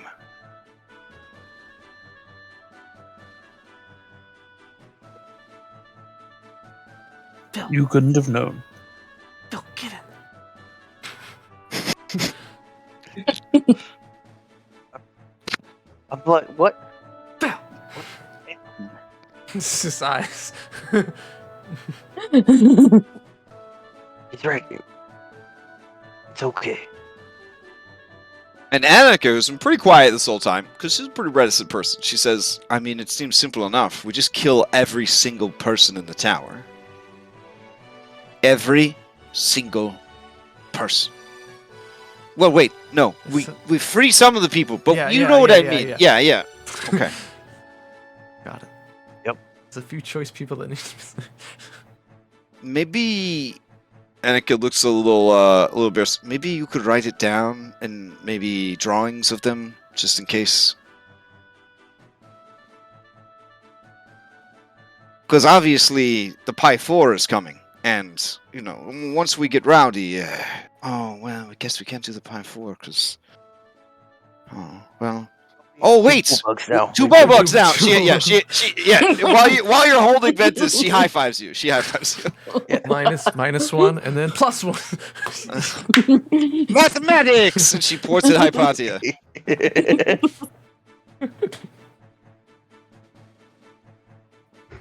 All right, you see Chandra's doing head games here, and he says, "Hold on. Katia's obviously going, and then stupid bug man's going." Annika's going, 2 bull bugs. There's still room for Chandra's. Oh, okay. Well, I mean, Ventus has to come. She knows. What? The most recently. And his face turns into the emoji with 2 dots for eyes and a line for a mouth, and he says, "Well, whatever you decide, I suppose. I wish you all the luck in the world, hero." He gonna kill you in your sleep.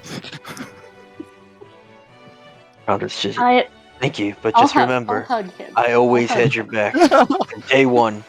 Moxena says, obviously you're going to need me to keep the ship safe, so I understand. I would love to go, because there's the Medusa guy, but he doesn't even have his stone gaze anymore. Doesn't really sound like there's anything for me to do there. I'll just stay with the ship. That sounds great, guys. Okay, cool.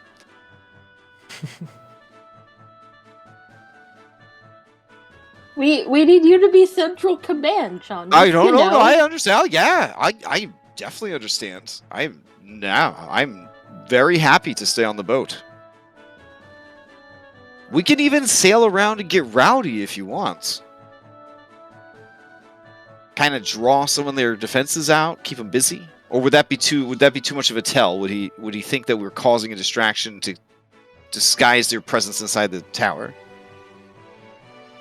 I mean, is there somewhere else we could get rowdy at? Could we send you to get rowdy at yonder? Would that help? Oh, we certainly could. But that is pretty far away. If you needed the ship to escape, Yeah, it is pretty far away. Yeah. Do you have another exit that's strategy if the ship's too far away? River octopus? That's all I got. River octopus is like Teleportation peeking is through one of all the I have. portholes. Yeah. From the portal, but he's like, well, if you're going to go into the pipes, I mean, I'm the guy. I'm very good at slipping into tight places. I can teleport 8 people. Dude, octopus can really get anywhere. Yeah, that's what he's saying. He's down for that shit. Up to 8 willing creatures. Up to 8. What do you mean? Well, Chandra says, there's one, right? Teleport. I do want to point out that if you bring the bullbugs, you cannot travel via the pipes. They're definitely too big. You guys may have heard that bullbug is big. Need to get bigger. So the camera cuts to the 2 bullbugs, arm in arm, sitting on the side of the ship, just staring out into the water as Bullbug 1 teaches Bullbug 2 all about the surface world. Oh. Yeah. Everything that I mean- touches. I have magic that could help, but I can only cast it one time. I can make them small, We're but going places for only things. one of What if them. we can get like Kyra a says, bow and a well, ship listen. If you guys bring down the tower... You guys are... If you time it right, they're... I don't know. You know what? Never mind. I got nothing. Sorry. Are you saying if we stand on No, the I very top really don't. and then ride it all the way to the bottom and jump off of the list? Yeah, it seemed so much cooler in my head, and then I started actually kind of going through like the reality of it, and yeah. Well, the wave that would create, talking about the ultimate party wave, and you remember Anastasia like surfing. You guys could just surf all the way back to Mitros. Mitros. Just yeah. Huh. Planning is hard. And she starts to pull at her hair and bonk her head against the wall. Well, we can only plan so much, and then plans will change as soon as they can account to the enemy. Speaking of the unknowns plans, I've got one extra question for Grandma if anyone thinks what we should ask.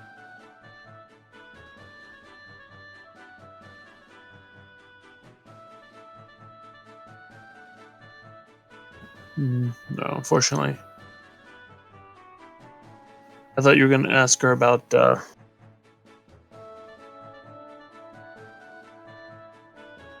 Oh, you mean in addition to. Sorry. Never mind. Do you guys want to hit up some spots, or do you still need some time to plan? Maybe I feel like we can hit up some spots and we can do the fine tuning Okay, of our okay. planning over the week. Sure. Now, I'm not rushing you to do Praxis, like, we show up next Monday and, you're fucking in the tower and you're ready to go. Like, but I will have it ready next week. Just ended up being a bit more ambitious than I thought it was. So. Alright. Where to? I'll take you to the wider world, I guess, and you can kind of decide where to go from there. I guess if Valis is leaving, is Valis going to... Oh, yeah. I guess just before she disappears, Katya will kind of just glance at her and say, Valis locks eyes with you. Just like lightning. Gaze. Yep. And she says without changing expression, Can we expect allies?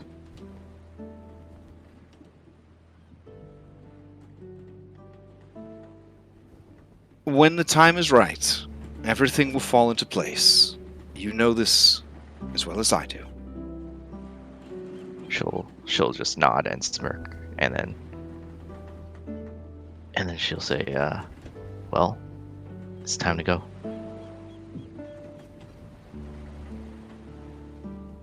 All right.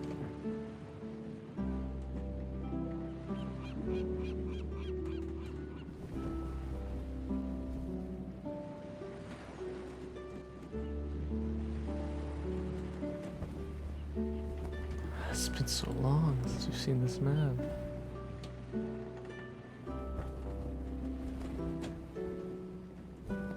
Look, that's the underworld. Or that's Thylea, I think. Oh, that That's that the is Thylea hockey puck. that's Charybdis that circumvents the surface and the underworld. The cream filling is the hollow world, aka the Underdark. Right. But this kind of beelines you straight from the surface to the underworld.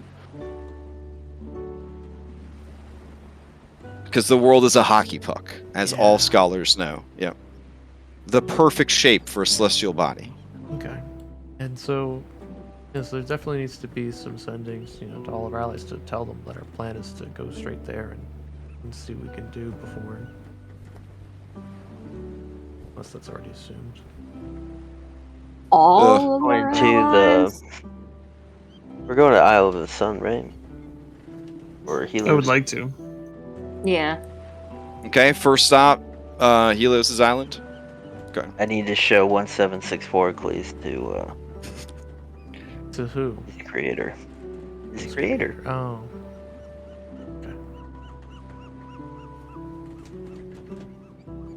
Alright. Technically, I gotta change out your chapter thing back here, too. Let's see.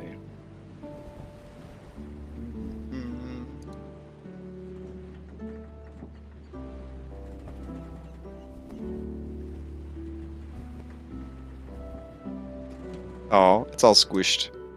Like when a baby boomer tries to send you a picture of their grandkids. Man, I hate to say it, I never even noticed the chapter thing down there. No worries. Yeah, my kid's cat destroyed all the curtains in our living room. I didn't notice for 2 weeks. There just weren't any curtains, and I didn't notice that there were. These are like 10-foot tall curtains. I didn't notice that there were no curtains for like 2 weeks. Then, as soon as I noticed, it was like the allegory of the fucking cave. I was like, "What?" Yeah, it was crazy. All right, so you guys head over to the Garden of Helios. Is there a particular map you would like to meet on? I mean, obviously it's the Mad Hatter dinner table, but I was asking just in case because the other map is the Golden Sands or beach. Oh wait, all of that shit's archived. Let me. I'd have to dig it out of storage. Hold on. Let's see. Chapter 6. Garden of Helios. Yeah, we gotta go grab it.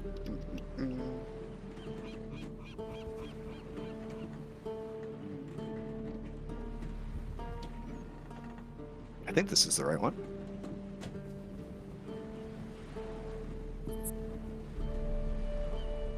How busted is it? Oh no. It might crash my Foundry. Because I didn't run the script to strip out all the old weather effects. That could be bad. Yeah, because that's from before we went to Foundry 9. Oh no. Welp, I'm out. Theater of the Mind it is, while I reboot my Chrome browser.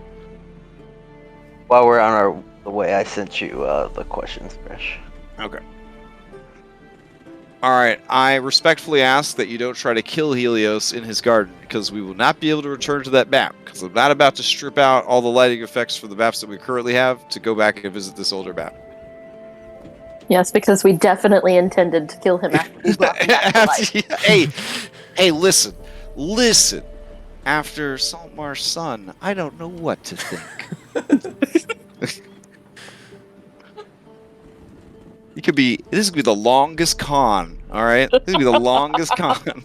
I don't know what to expect from you. I've been hurt so bad. All right. Emotional damage. I was so glad we didn't use web cameras because I looked like a goldfish when you pulled that shit. I was like, what? Oh man. It's a sensible thing to do. It was. That's all. Yeah. It was proof of concept that you could have an amazing evil aligned campaign. That all the nightmare stories you hear online are only because people are shitty at D&D. That good players can run an evil campaign and it can be very successful. So terrible. But you were good. You were skilled at what you did, and you were professional. But you were very evil. Yeah. All right. So we'll just have this meeting here. So. What's the saying? If you can't be good at it. Exactly. Yeah. I mean, yeah, we're on the island. Alright. Let's just put our minis here. It's fine. Yeah. Sure. Okay. Well, Whoop. he's really. Yeah. He's like. I'm sorry. My island is under renovation. Apparently, they crashed the chariot into my beautiful dining area, so we're just gonna sort of meet in this. Anyways, what do I owe the pleasure of your visit? There are many people who are waiting to see you. Mostly that. Okay. Being those people. He says, well, as a very young and adorable Kyra used to say, when you're here, you're family.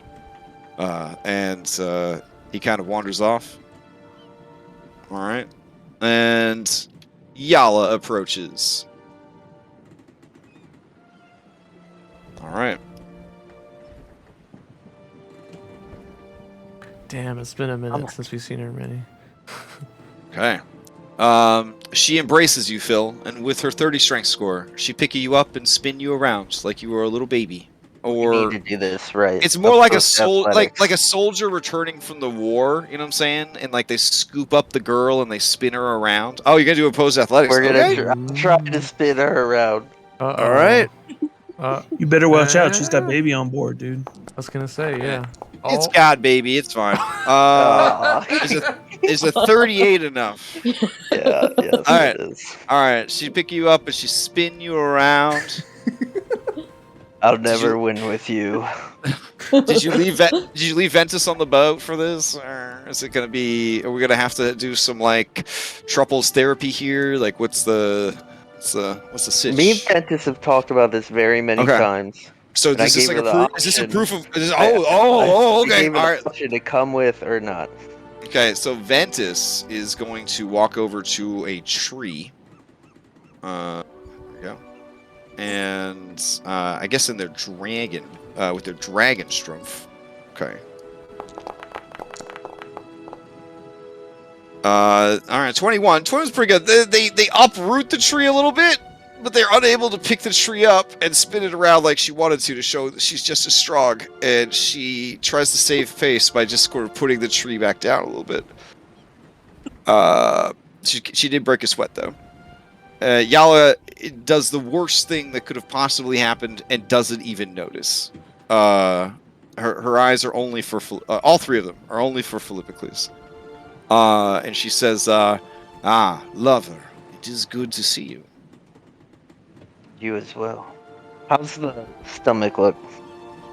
I'll be honest, I failed health. I know that women make babies, but that's about all I know. So I know. so, I mean, it's round, I guess. I mean, I don't know. Like, there's a baby in there. Yeah, Phil does the truly thing hasn't where been he that like long, gets but, on you his know. knees and I like am he a kisses her yeah. tummy. Oh, okay. It punches you in the face. Oh, let's see. is that a con save? Just knock him out. Let me see. It's got a +2 proficiency and 20 strength. This is a +7. All right, there we go. He is blind though because Blind he's and inside the restrained, yeah. belly. Yeah. All right. All right. The baby of unknown gender tries to punch you for a 15. That does not hit though, or it does, and your muscles are too strong because barbarian. Yeah, I feel it. I feel it. You can tell that this baby already has a 20 strength. I'm a little embarrassed because that's more than I have. Shh. No one knows. No one knows. I'm glad you are healthy with the child. Of course. Strong sperm makes a strong baby. And she smiles at you. Yeah, Phil kind of grins. Okay. Yeah.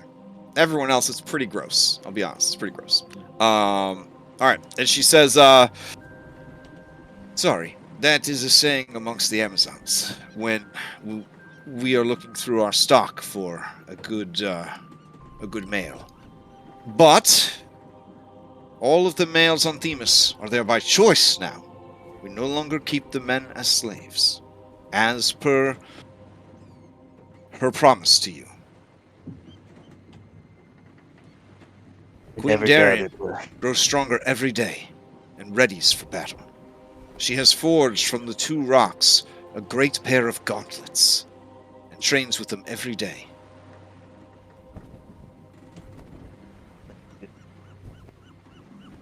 Soon we sail on to Praxis to weaken your father how we can. Be warned, Praxis is his seat of power. You can harm him, maim him, possibly even defeat him. But as long as the tower stands, he will always return, and swiftly. We seek to bring the tower down. There is a Given- mighty giant beneath the ocean who holds a tower on his back. You could, I don't know, free him as you have freed these others. And she motions. You see off in the distance these fucking kaiju, like playing fucking volleyball. Found a way. It lies in your father's vault. Oh, her eyebrow kind of goes up. She says, that is ambitious. I have never seen the inside of my father's vault. It is said to have the greatest treasures in this world and many others. For my mother travels far through dreams and gifted him many unusual and powerful things over the centuries.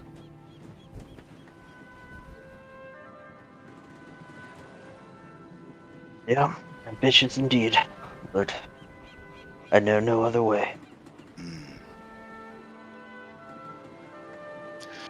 Well, I have not been to Praxis in a long time, so I don't know how much use this will be to you, but you may have it. And she reaches into her side satchel bag, and she produces a crystalline seashell.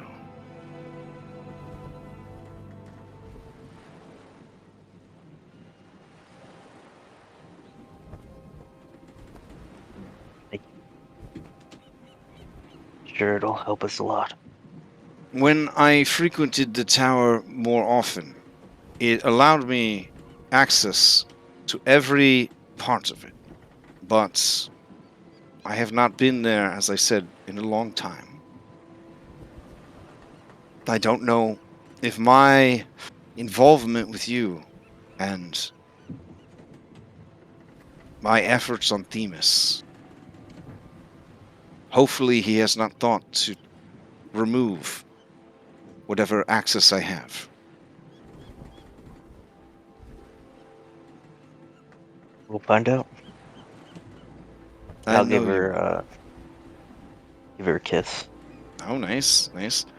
Those of you who witnessed the kiss, you do see that her third eye is staring right at Ventus.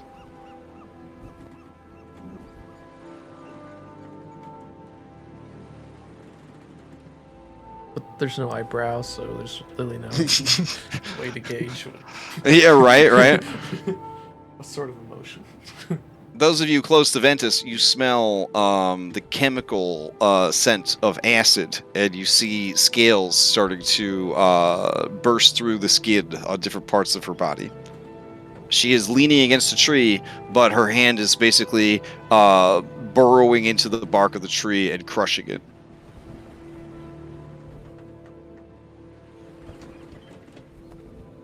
Must you leave right away? Or can you stay?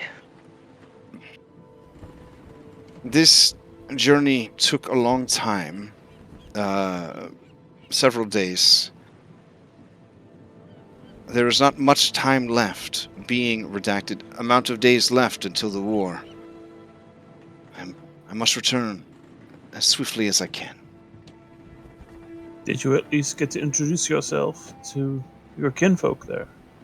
Yes, it was an awkward meeting. The skeletal one, she and I share a name.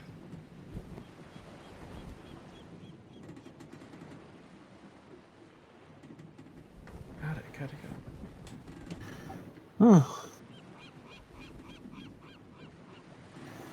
Well, hopefully you find some commonality.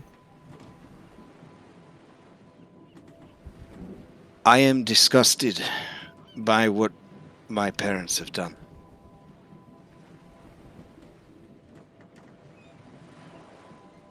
I want to live in a world that is no longer corrupted by their evil and selfishness. I want to raise my child free from the shadow that they cast. I will do everything I can to help you. And in the war, I will not stand down. I will fight beside you.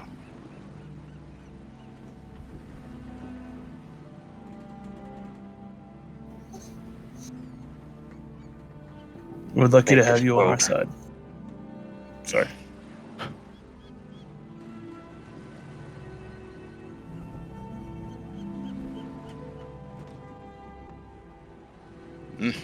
All right.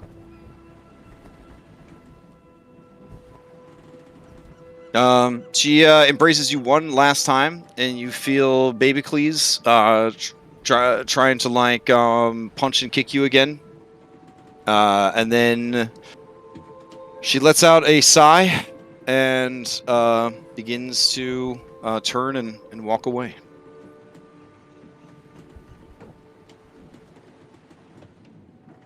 You see off in the distance, far enough away from the Titan volleyball game. The big Titan volleyball game that they can't be washed away by accidental tidal waves and smashed by errant giant volleyball, an Amazonian ship waiting for her.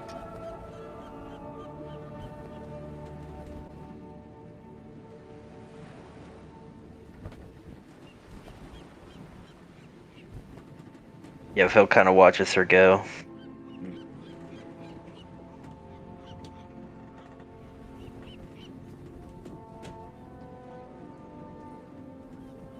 And eventually he'll go back to the other. Okay.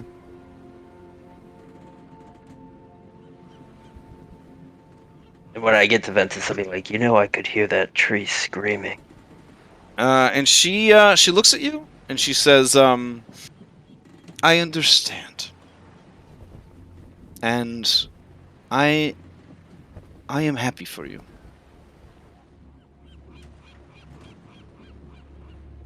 You make me very happy. And she embraces you.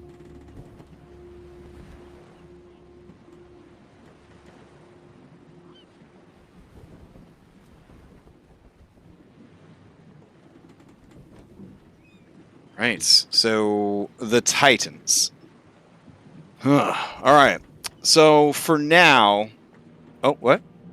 Before we meet him, can you answer my questions? Because it kind of changes something, potentially. Oh, sure. The questions for Grandma? Grandma questions? Yep. Yeah, Okay. I DM'd him too. Oh, you DM'd him. Sorry, I have a lot of the windows. Yeah, you're totally Right. alright, yeah. Let's see. This word here is for Myrmikes? Yeah, Murmur. Oh, okay, gotcha. Okay. Let's see. And you want I know how to spell it. secret replies? I mean, you could just answer. Yeah. Give me a secret. I'm gonna do it, guys. Whatever she says, I promise.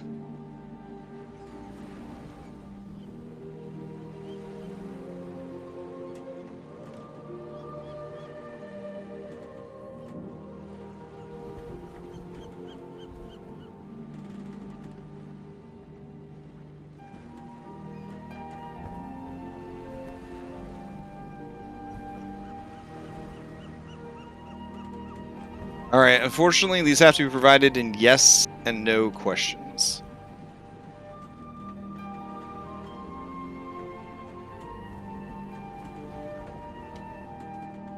I found Alright. Chandras, you guys. I feel like this could be like a book series. Oh yeah, where in the world is Chandras? We're in the world of Chandras. Look at him. Look at his little face. It's a little easy. Just look for Zabrox. It's kind of easy. Once you crack the code, it's not too bad.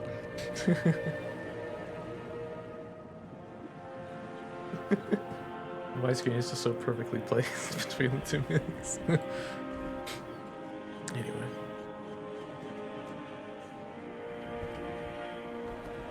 All right, those are your answers. Those are good answers. Alright. Thank you. Thanks very much. Okay. Obviously, the first answer, I mean, you'll figure it out. It's not an exact science.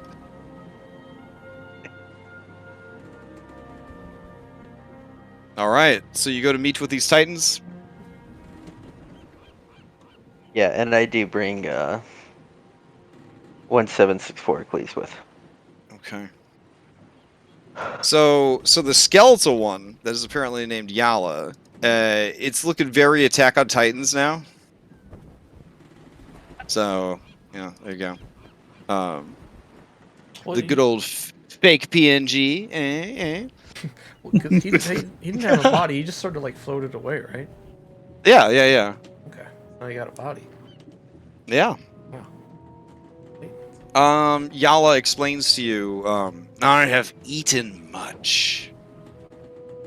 In fact, I have eaten nearly all the creatures in the seas around this island.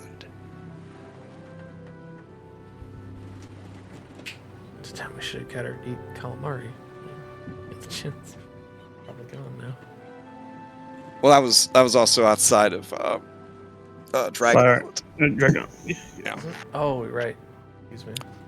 Okay. The other one is looking a little less crumbly, but is still completely made out of stone and earth. The only difference is he says some dope vines that he's been growing to kind of hold his body together a bit more. So he kind of has that whole like wow mountain giant vibe going. Nice. Yeah. In case you do not know what that is, here we go. Nice. Did any of the others remember his name? So, did it is yes, it would be Galaron.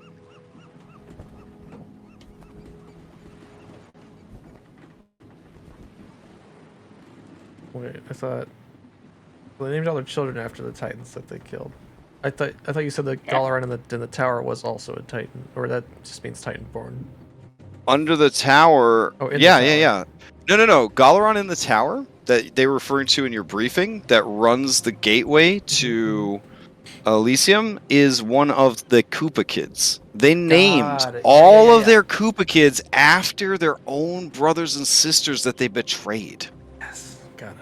Yeah. All right, just making sure because you said Hergeron a bunch Yeah. of times too, like Hergeron and then Hergeron and Hergeron. Yep. So in the tower, we could call him OG Hergeron if you want to refer to the originals. So OG Hergeron is the one who the tower Praxis is built on his back, and he's at the bottom of the ocean holding up the tower.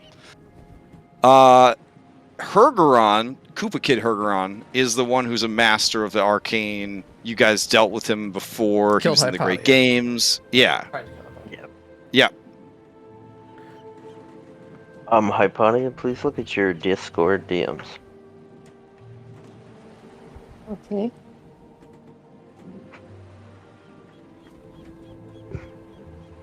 What is this Discord? We should have discourse. I never. Okay, yes, that was very helpful. Thanks. All right. And Talius is there, and he has crafted for himself, using the sands of the island, glass eyes, and using the corpse of a sea creature, a very gross octopus tongue, so that he may see and speak again.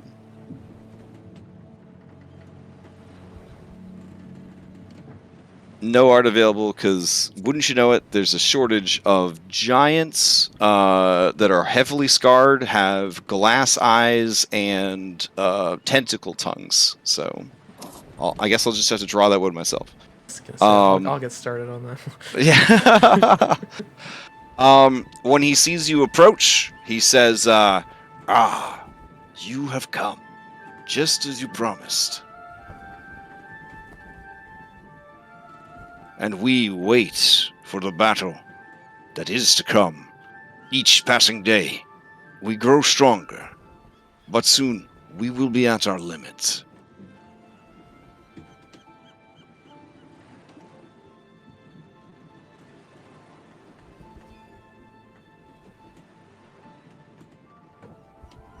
And then it notices your little friend, Worker 1764, and its glass eyes light up, and it says, "What have you done?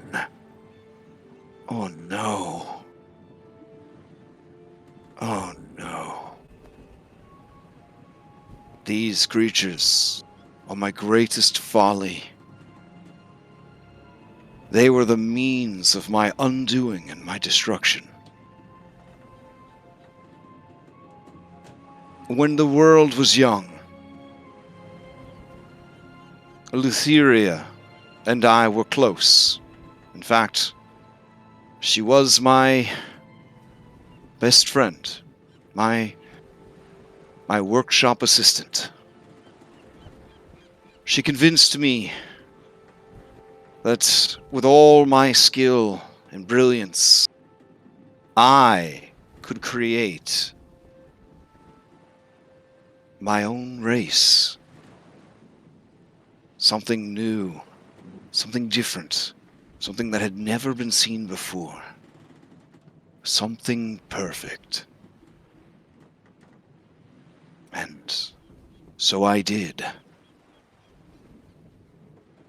Using the ants, I modeled a creation so industrious, so intelligent, and so adaptable that any failings it might have, any obstacles it might encounter, it could rapidly evolve to overcome.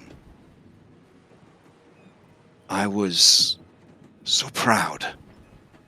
Lutheria praised me for my brilliance, and I was happy. I watched them grow so quickly. A bit too quickly, I suppose. They were fiercely independent, and soon evolved past the need for gods. Within their own society, they evolved a genetic caste system. The leader, known as a queen, would always exist, and should she ever die, a new one would be born to take her place. This queen would guide the development of their species,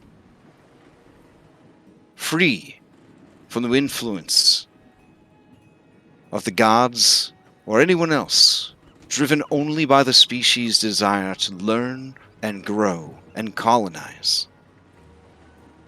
They began to spread rapidly, and any of the other races created by my parents that they encountered were swiftly put to an end.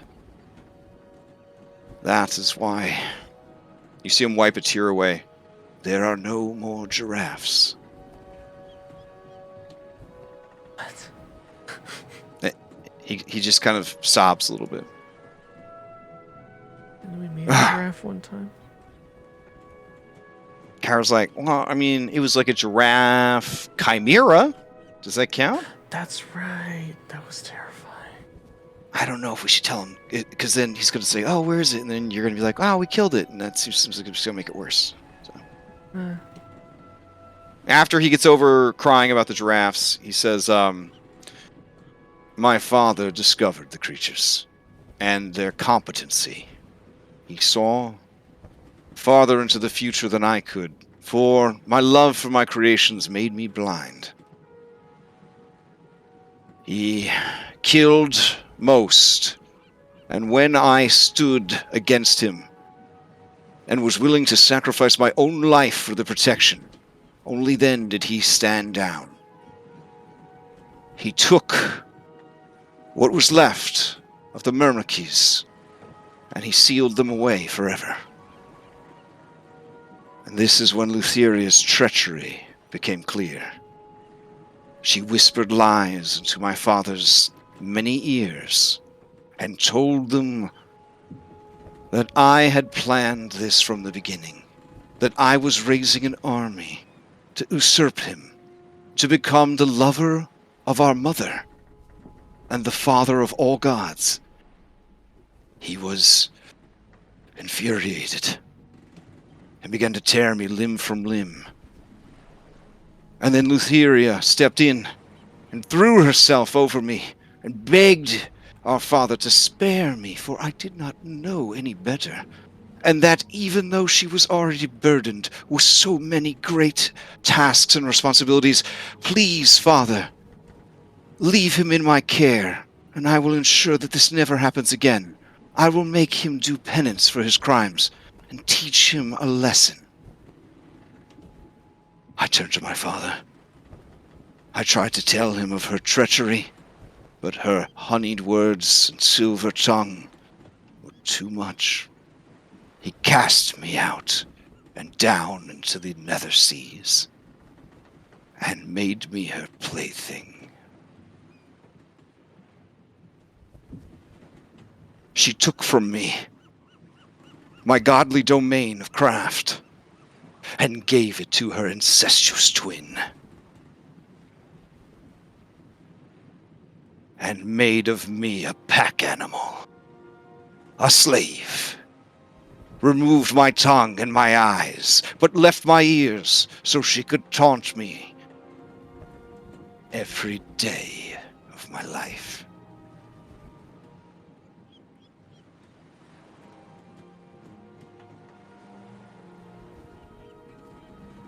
Quite the tale. Indeed.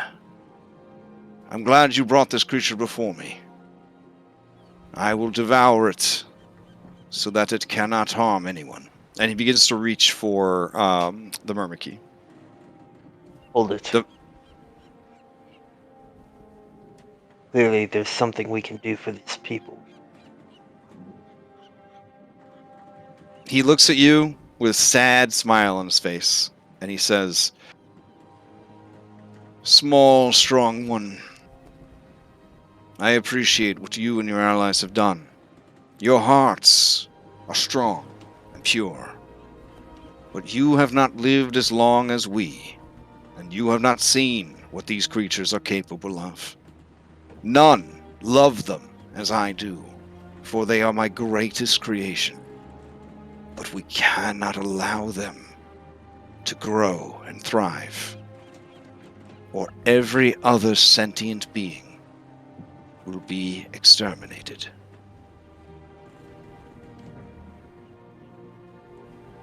That is their way.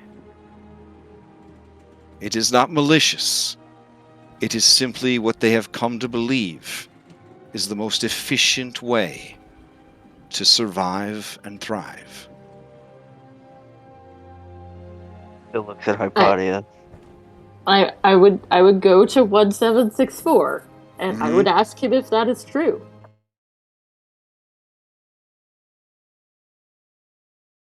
Hello? Okay. Hello? Okay. Yeah. 1764 looks at you and says, okay. So he's been around you guys for a little while, a couple days on the boat.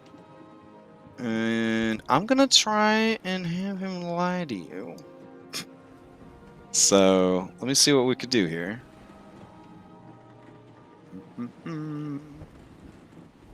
Let's see. I mean, that's not the most effective way to tell you that an NPC is lying to you, but there we go. Let's see. Yeah. It's kind of like when a child lies to you for the first time. I don't know if any of you guys have been lied to by a child, but having raised children, it's always for me, it's one of the biggest moments when you first realize, oh my god, my child is trying to lie to me. Because they are realizing that, like Thanos, reality is whatever they want it to be.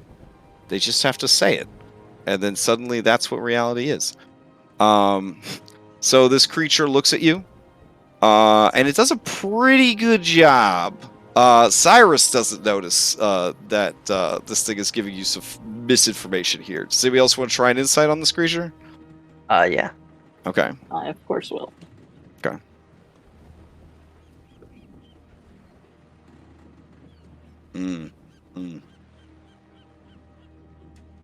Hypatia, you're the only one that sees through its lies. Do you want them to know secretly, or do you just want to tell you? You can go ahead and tell me. Okay.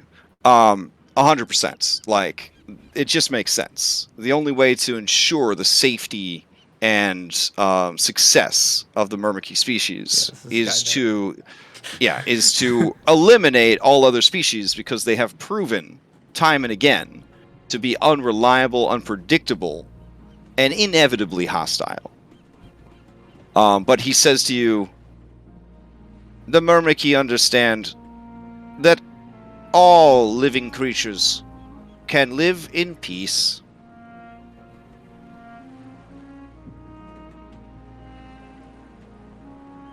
I will say. And to the rest of you, sounds pretty legit. I don't know.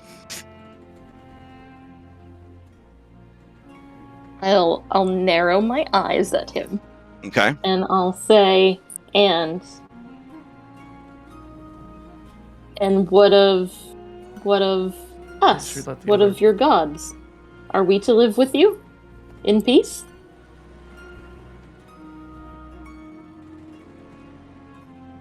Oh, okay. You can see its little antennas twitching like it's processing. And it says, the ones known as Philippocles and Hypatia hold a special place in the hearts and history of my people. We will always make allowances for you, if at all possible.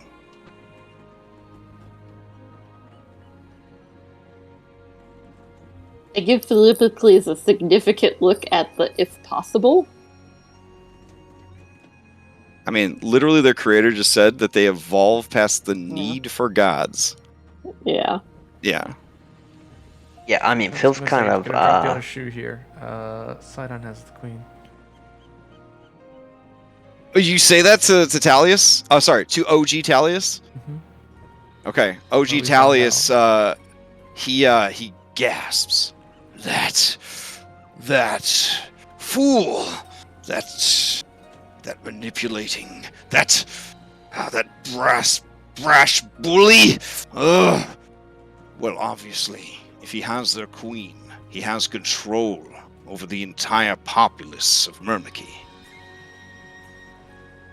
This will make the war that is to come quite difficult. For the Myrmidon, now that they are freed, who knows what he is teaching them? He is a master of war.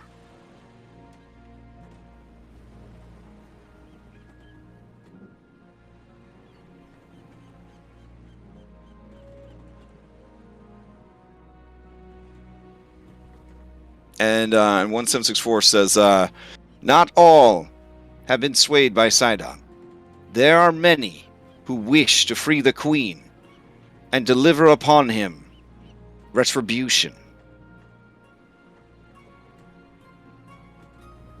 Once the queen is free, he will be our greatest enemy. We will make an example of him so that the queen and any future queens are never treated thusly.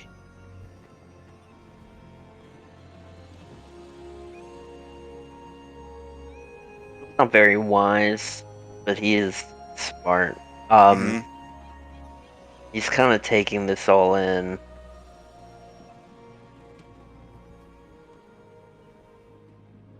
I'll follow your lead, Hypatia.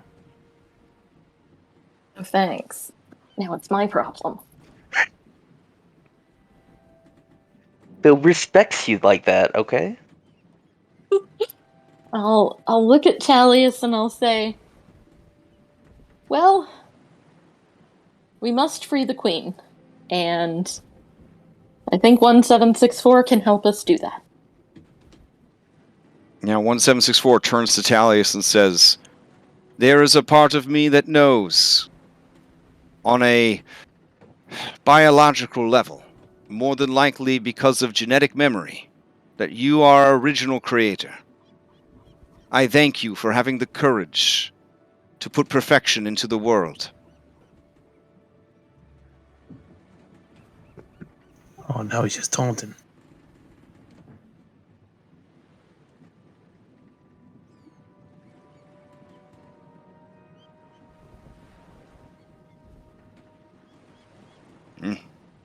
Talius looks, OG Talius looks, he looks like he's been through a lot. It's been a rough time. He kind of wishes he was still playing volleyball. Yeah. You little sons of bitches gone and messed up my day. So Talius says, from what we understand, the Tower of Praxis is built on the back of our brother Hergeron. And there is some sort of contraption at the top of the tower that could decimate anything hostile that comes near it. If you would like, we can stand by, and once those defenses have been lowered, we will strike at the fleet and the tower with everything we have. Or we can head to this Metros and stand guard over the city. Which would you prefer, heroes?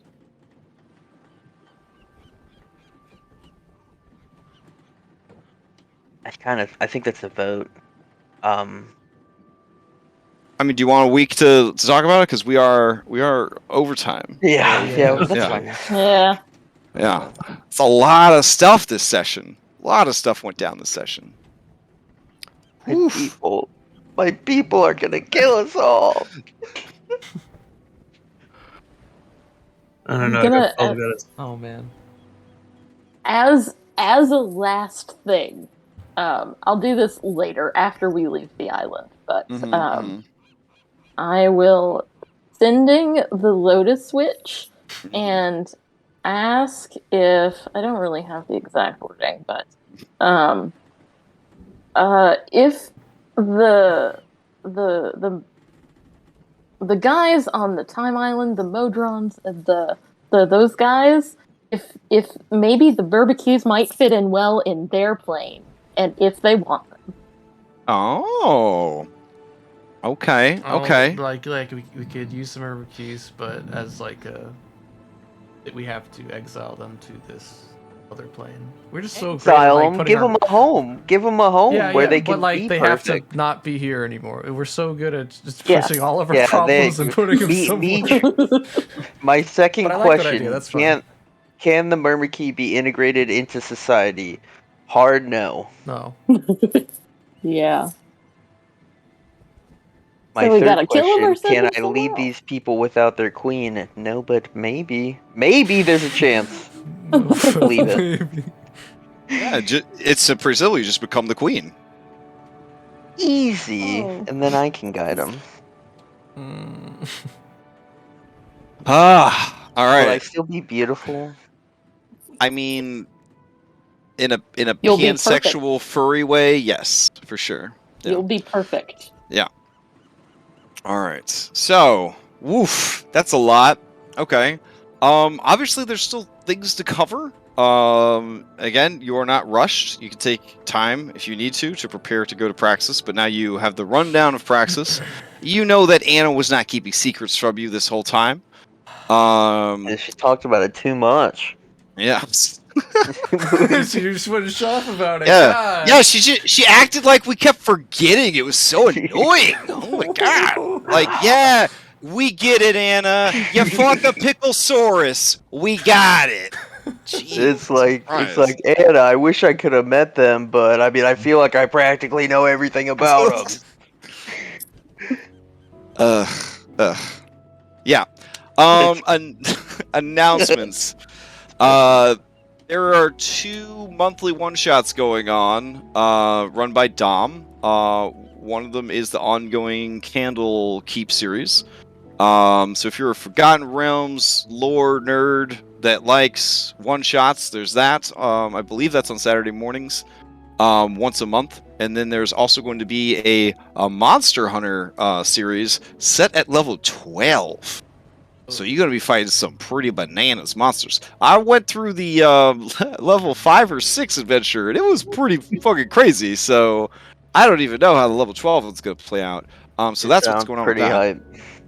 I'm actually starting a game on Saturdays, starting in April. It is a Red Hand of Doom remix.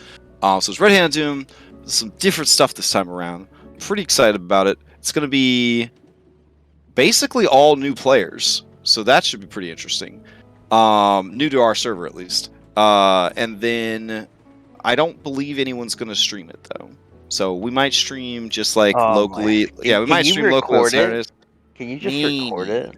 I'm thinking about recording the DM stuff and then like being like, hey, you want to see how I run a game? This is me. This is me cheating at Dungeons and Dragons for 4 hours at a time. And then, you'll see like Photoshop pop up as I start just making miniatures while role playing and running game. And I forgot this dungeon, so I'm literally like convincing you guys to role play so that I can build the dungeon while you're role playing. You know, all those like trade secrets will be revealed, I guess.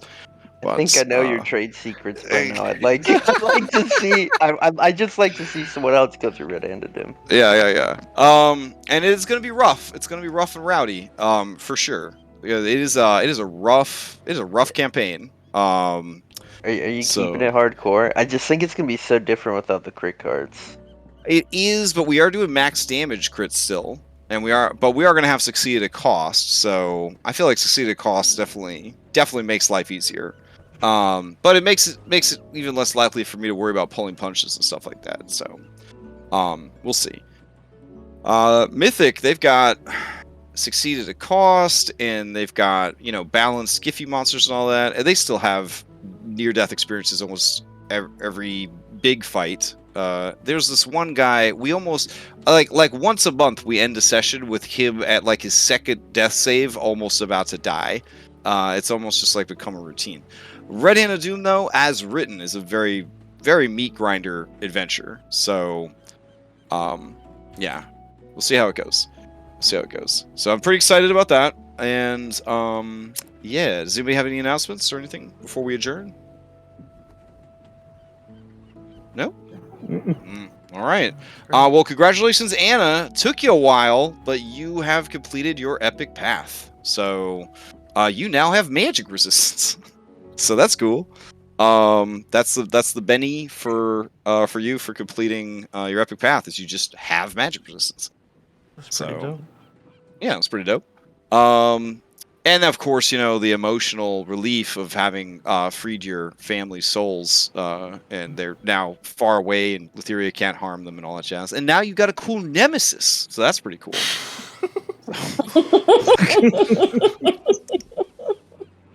Yeah. Yep.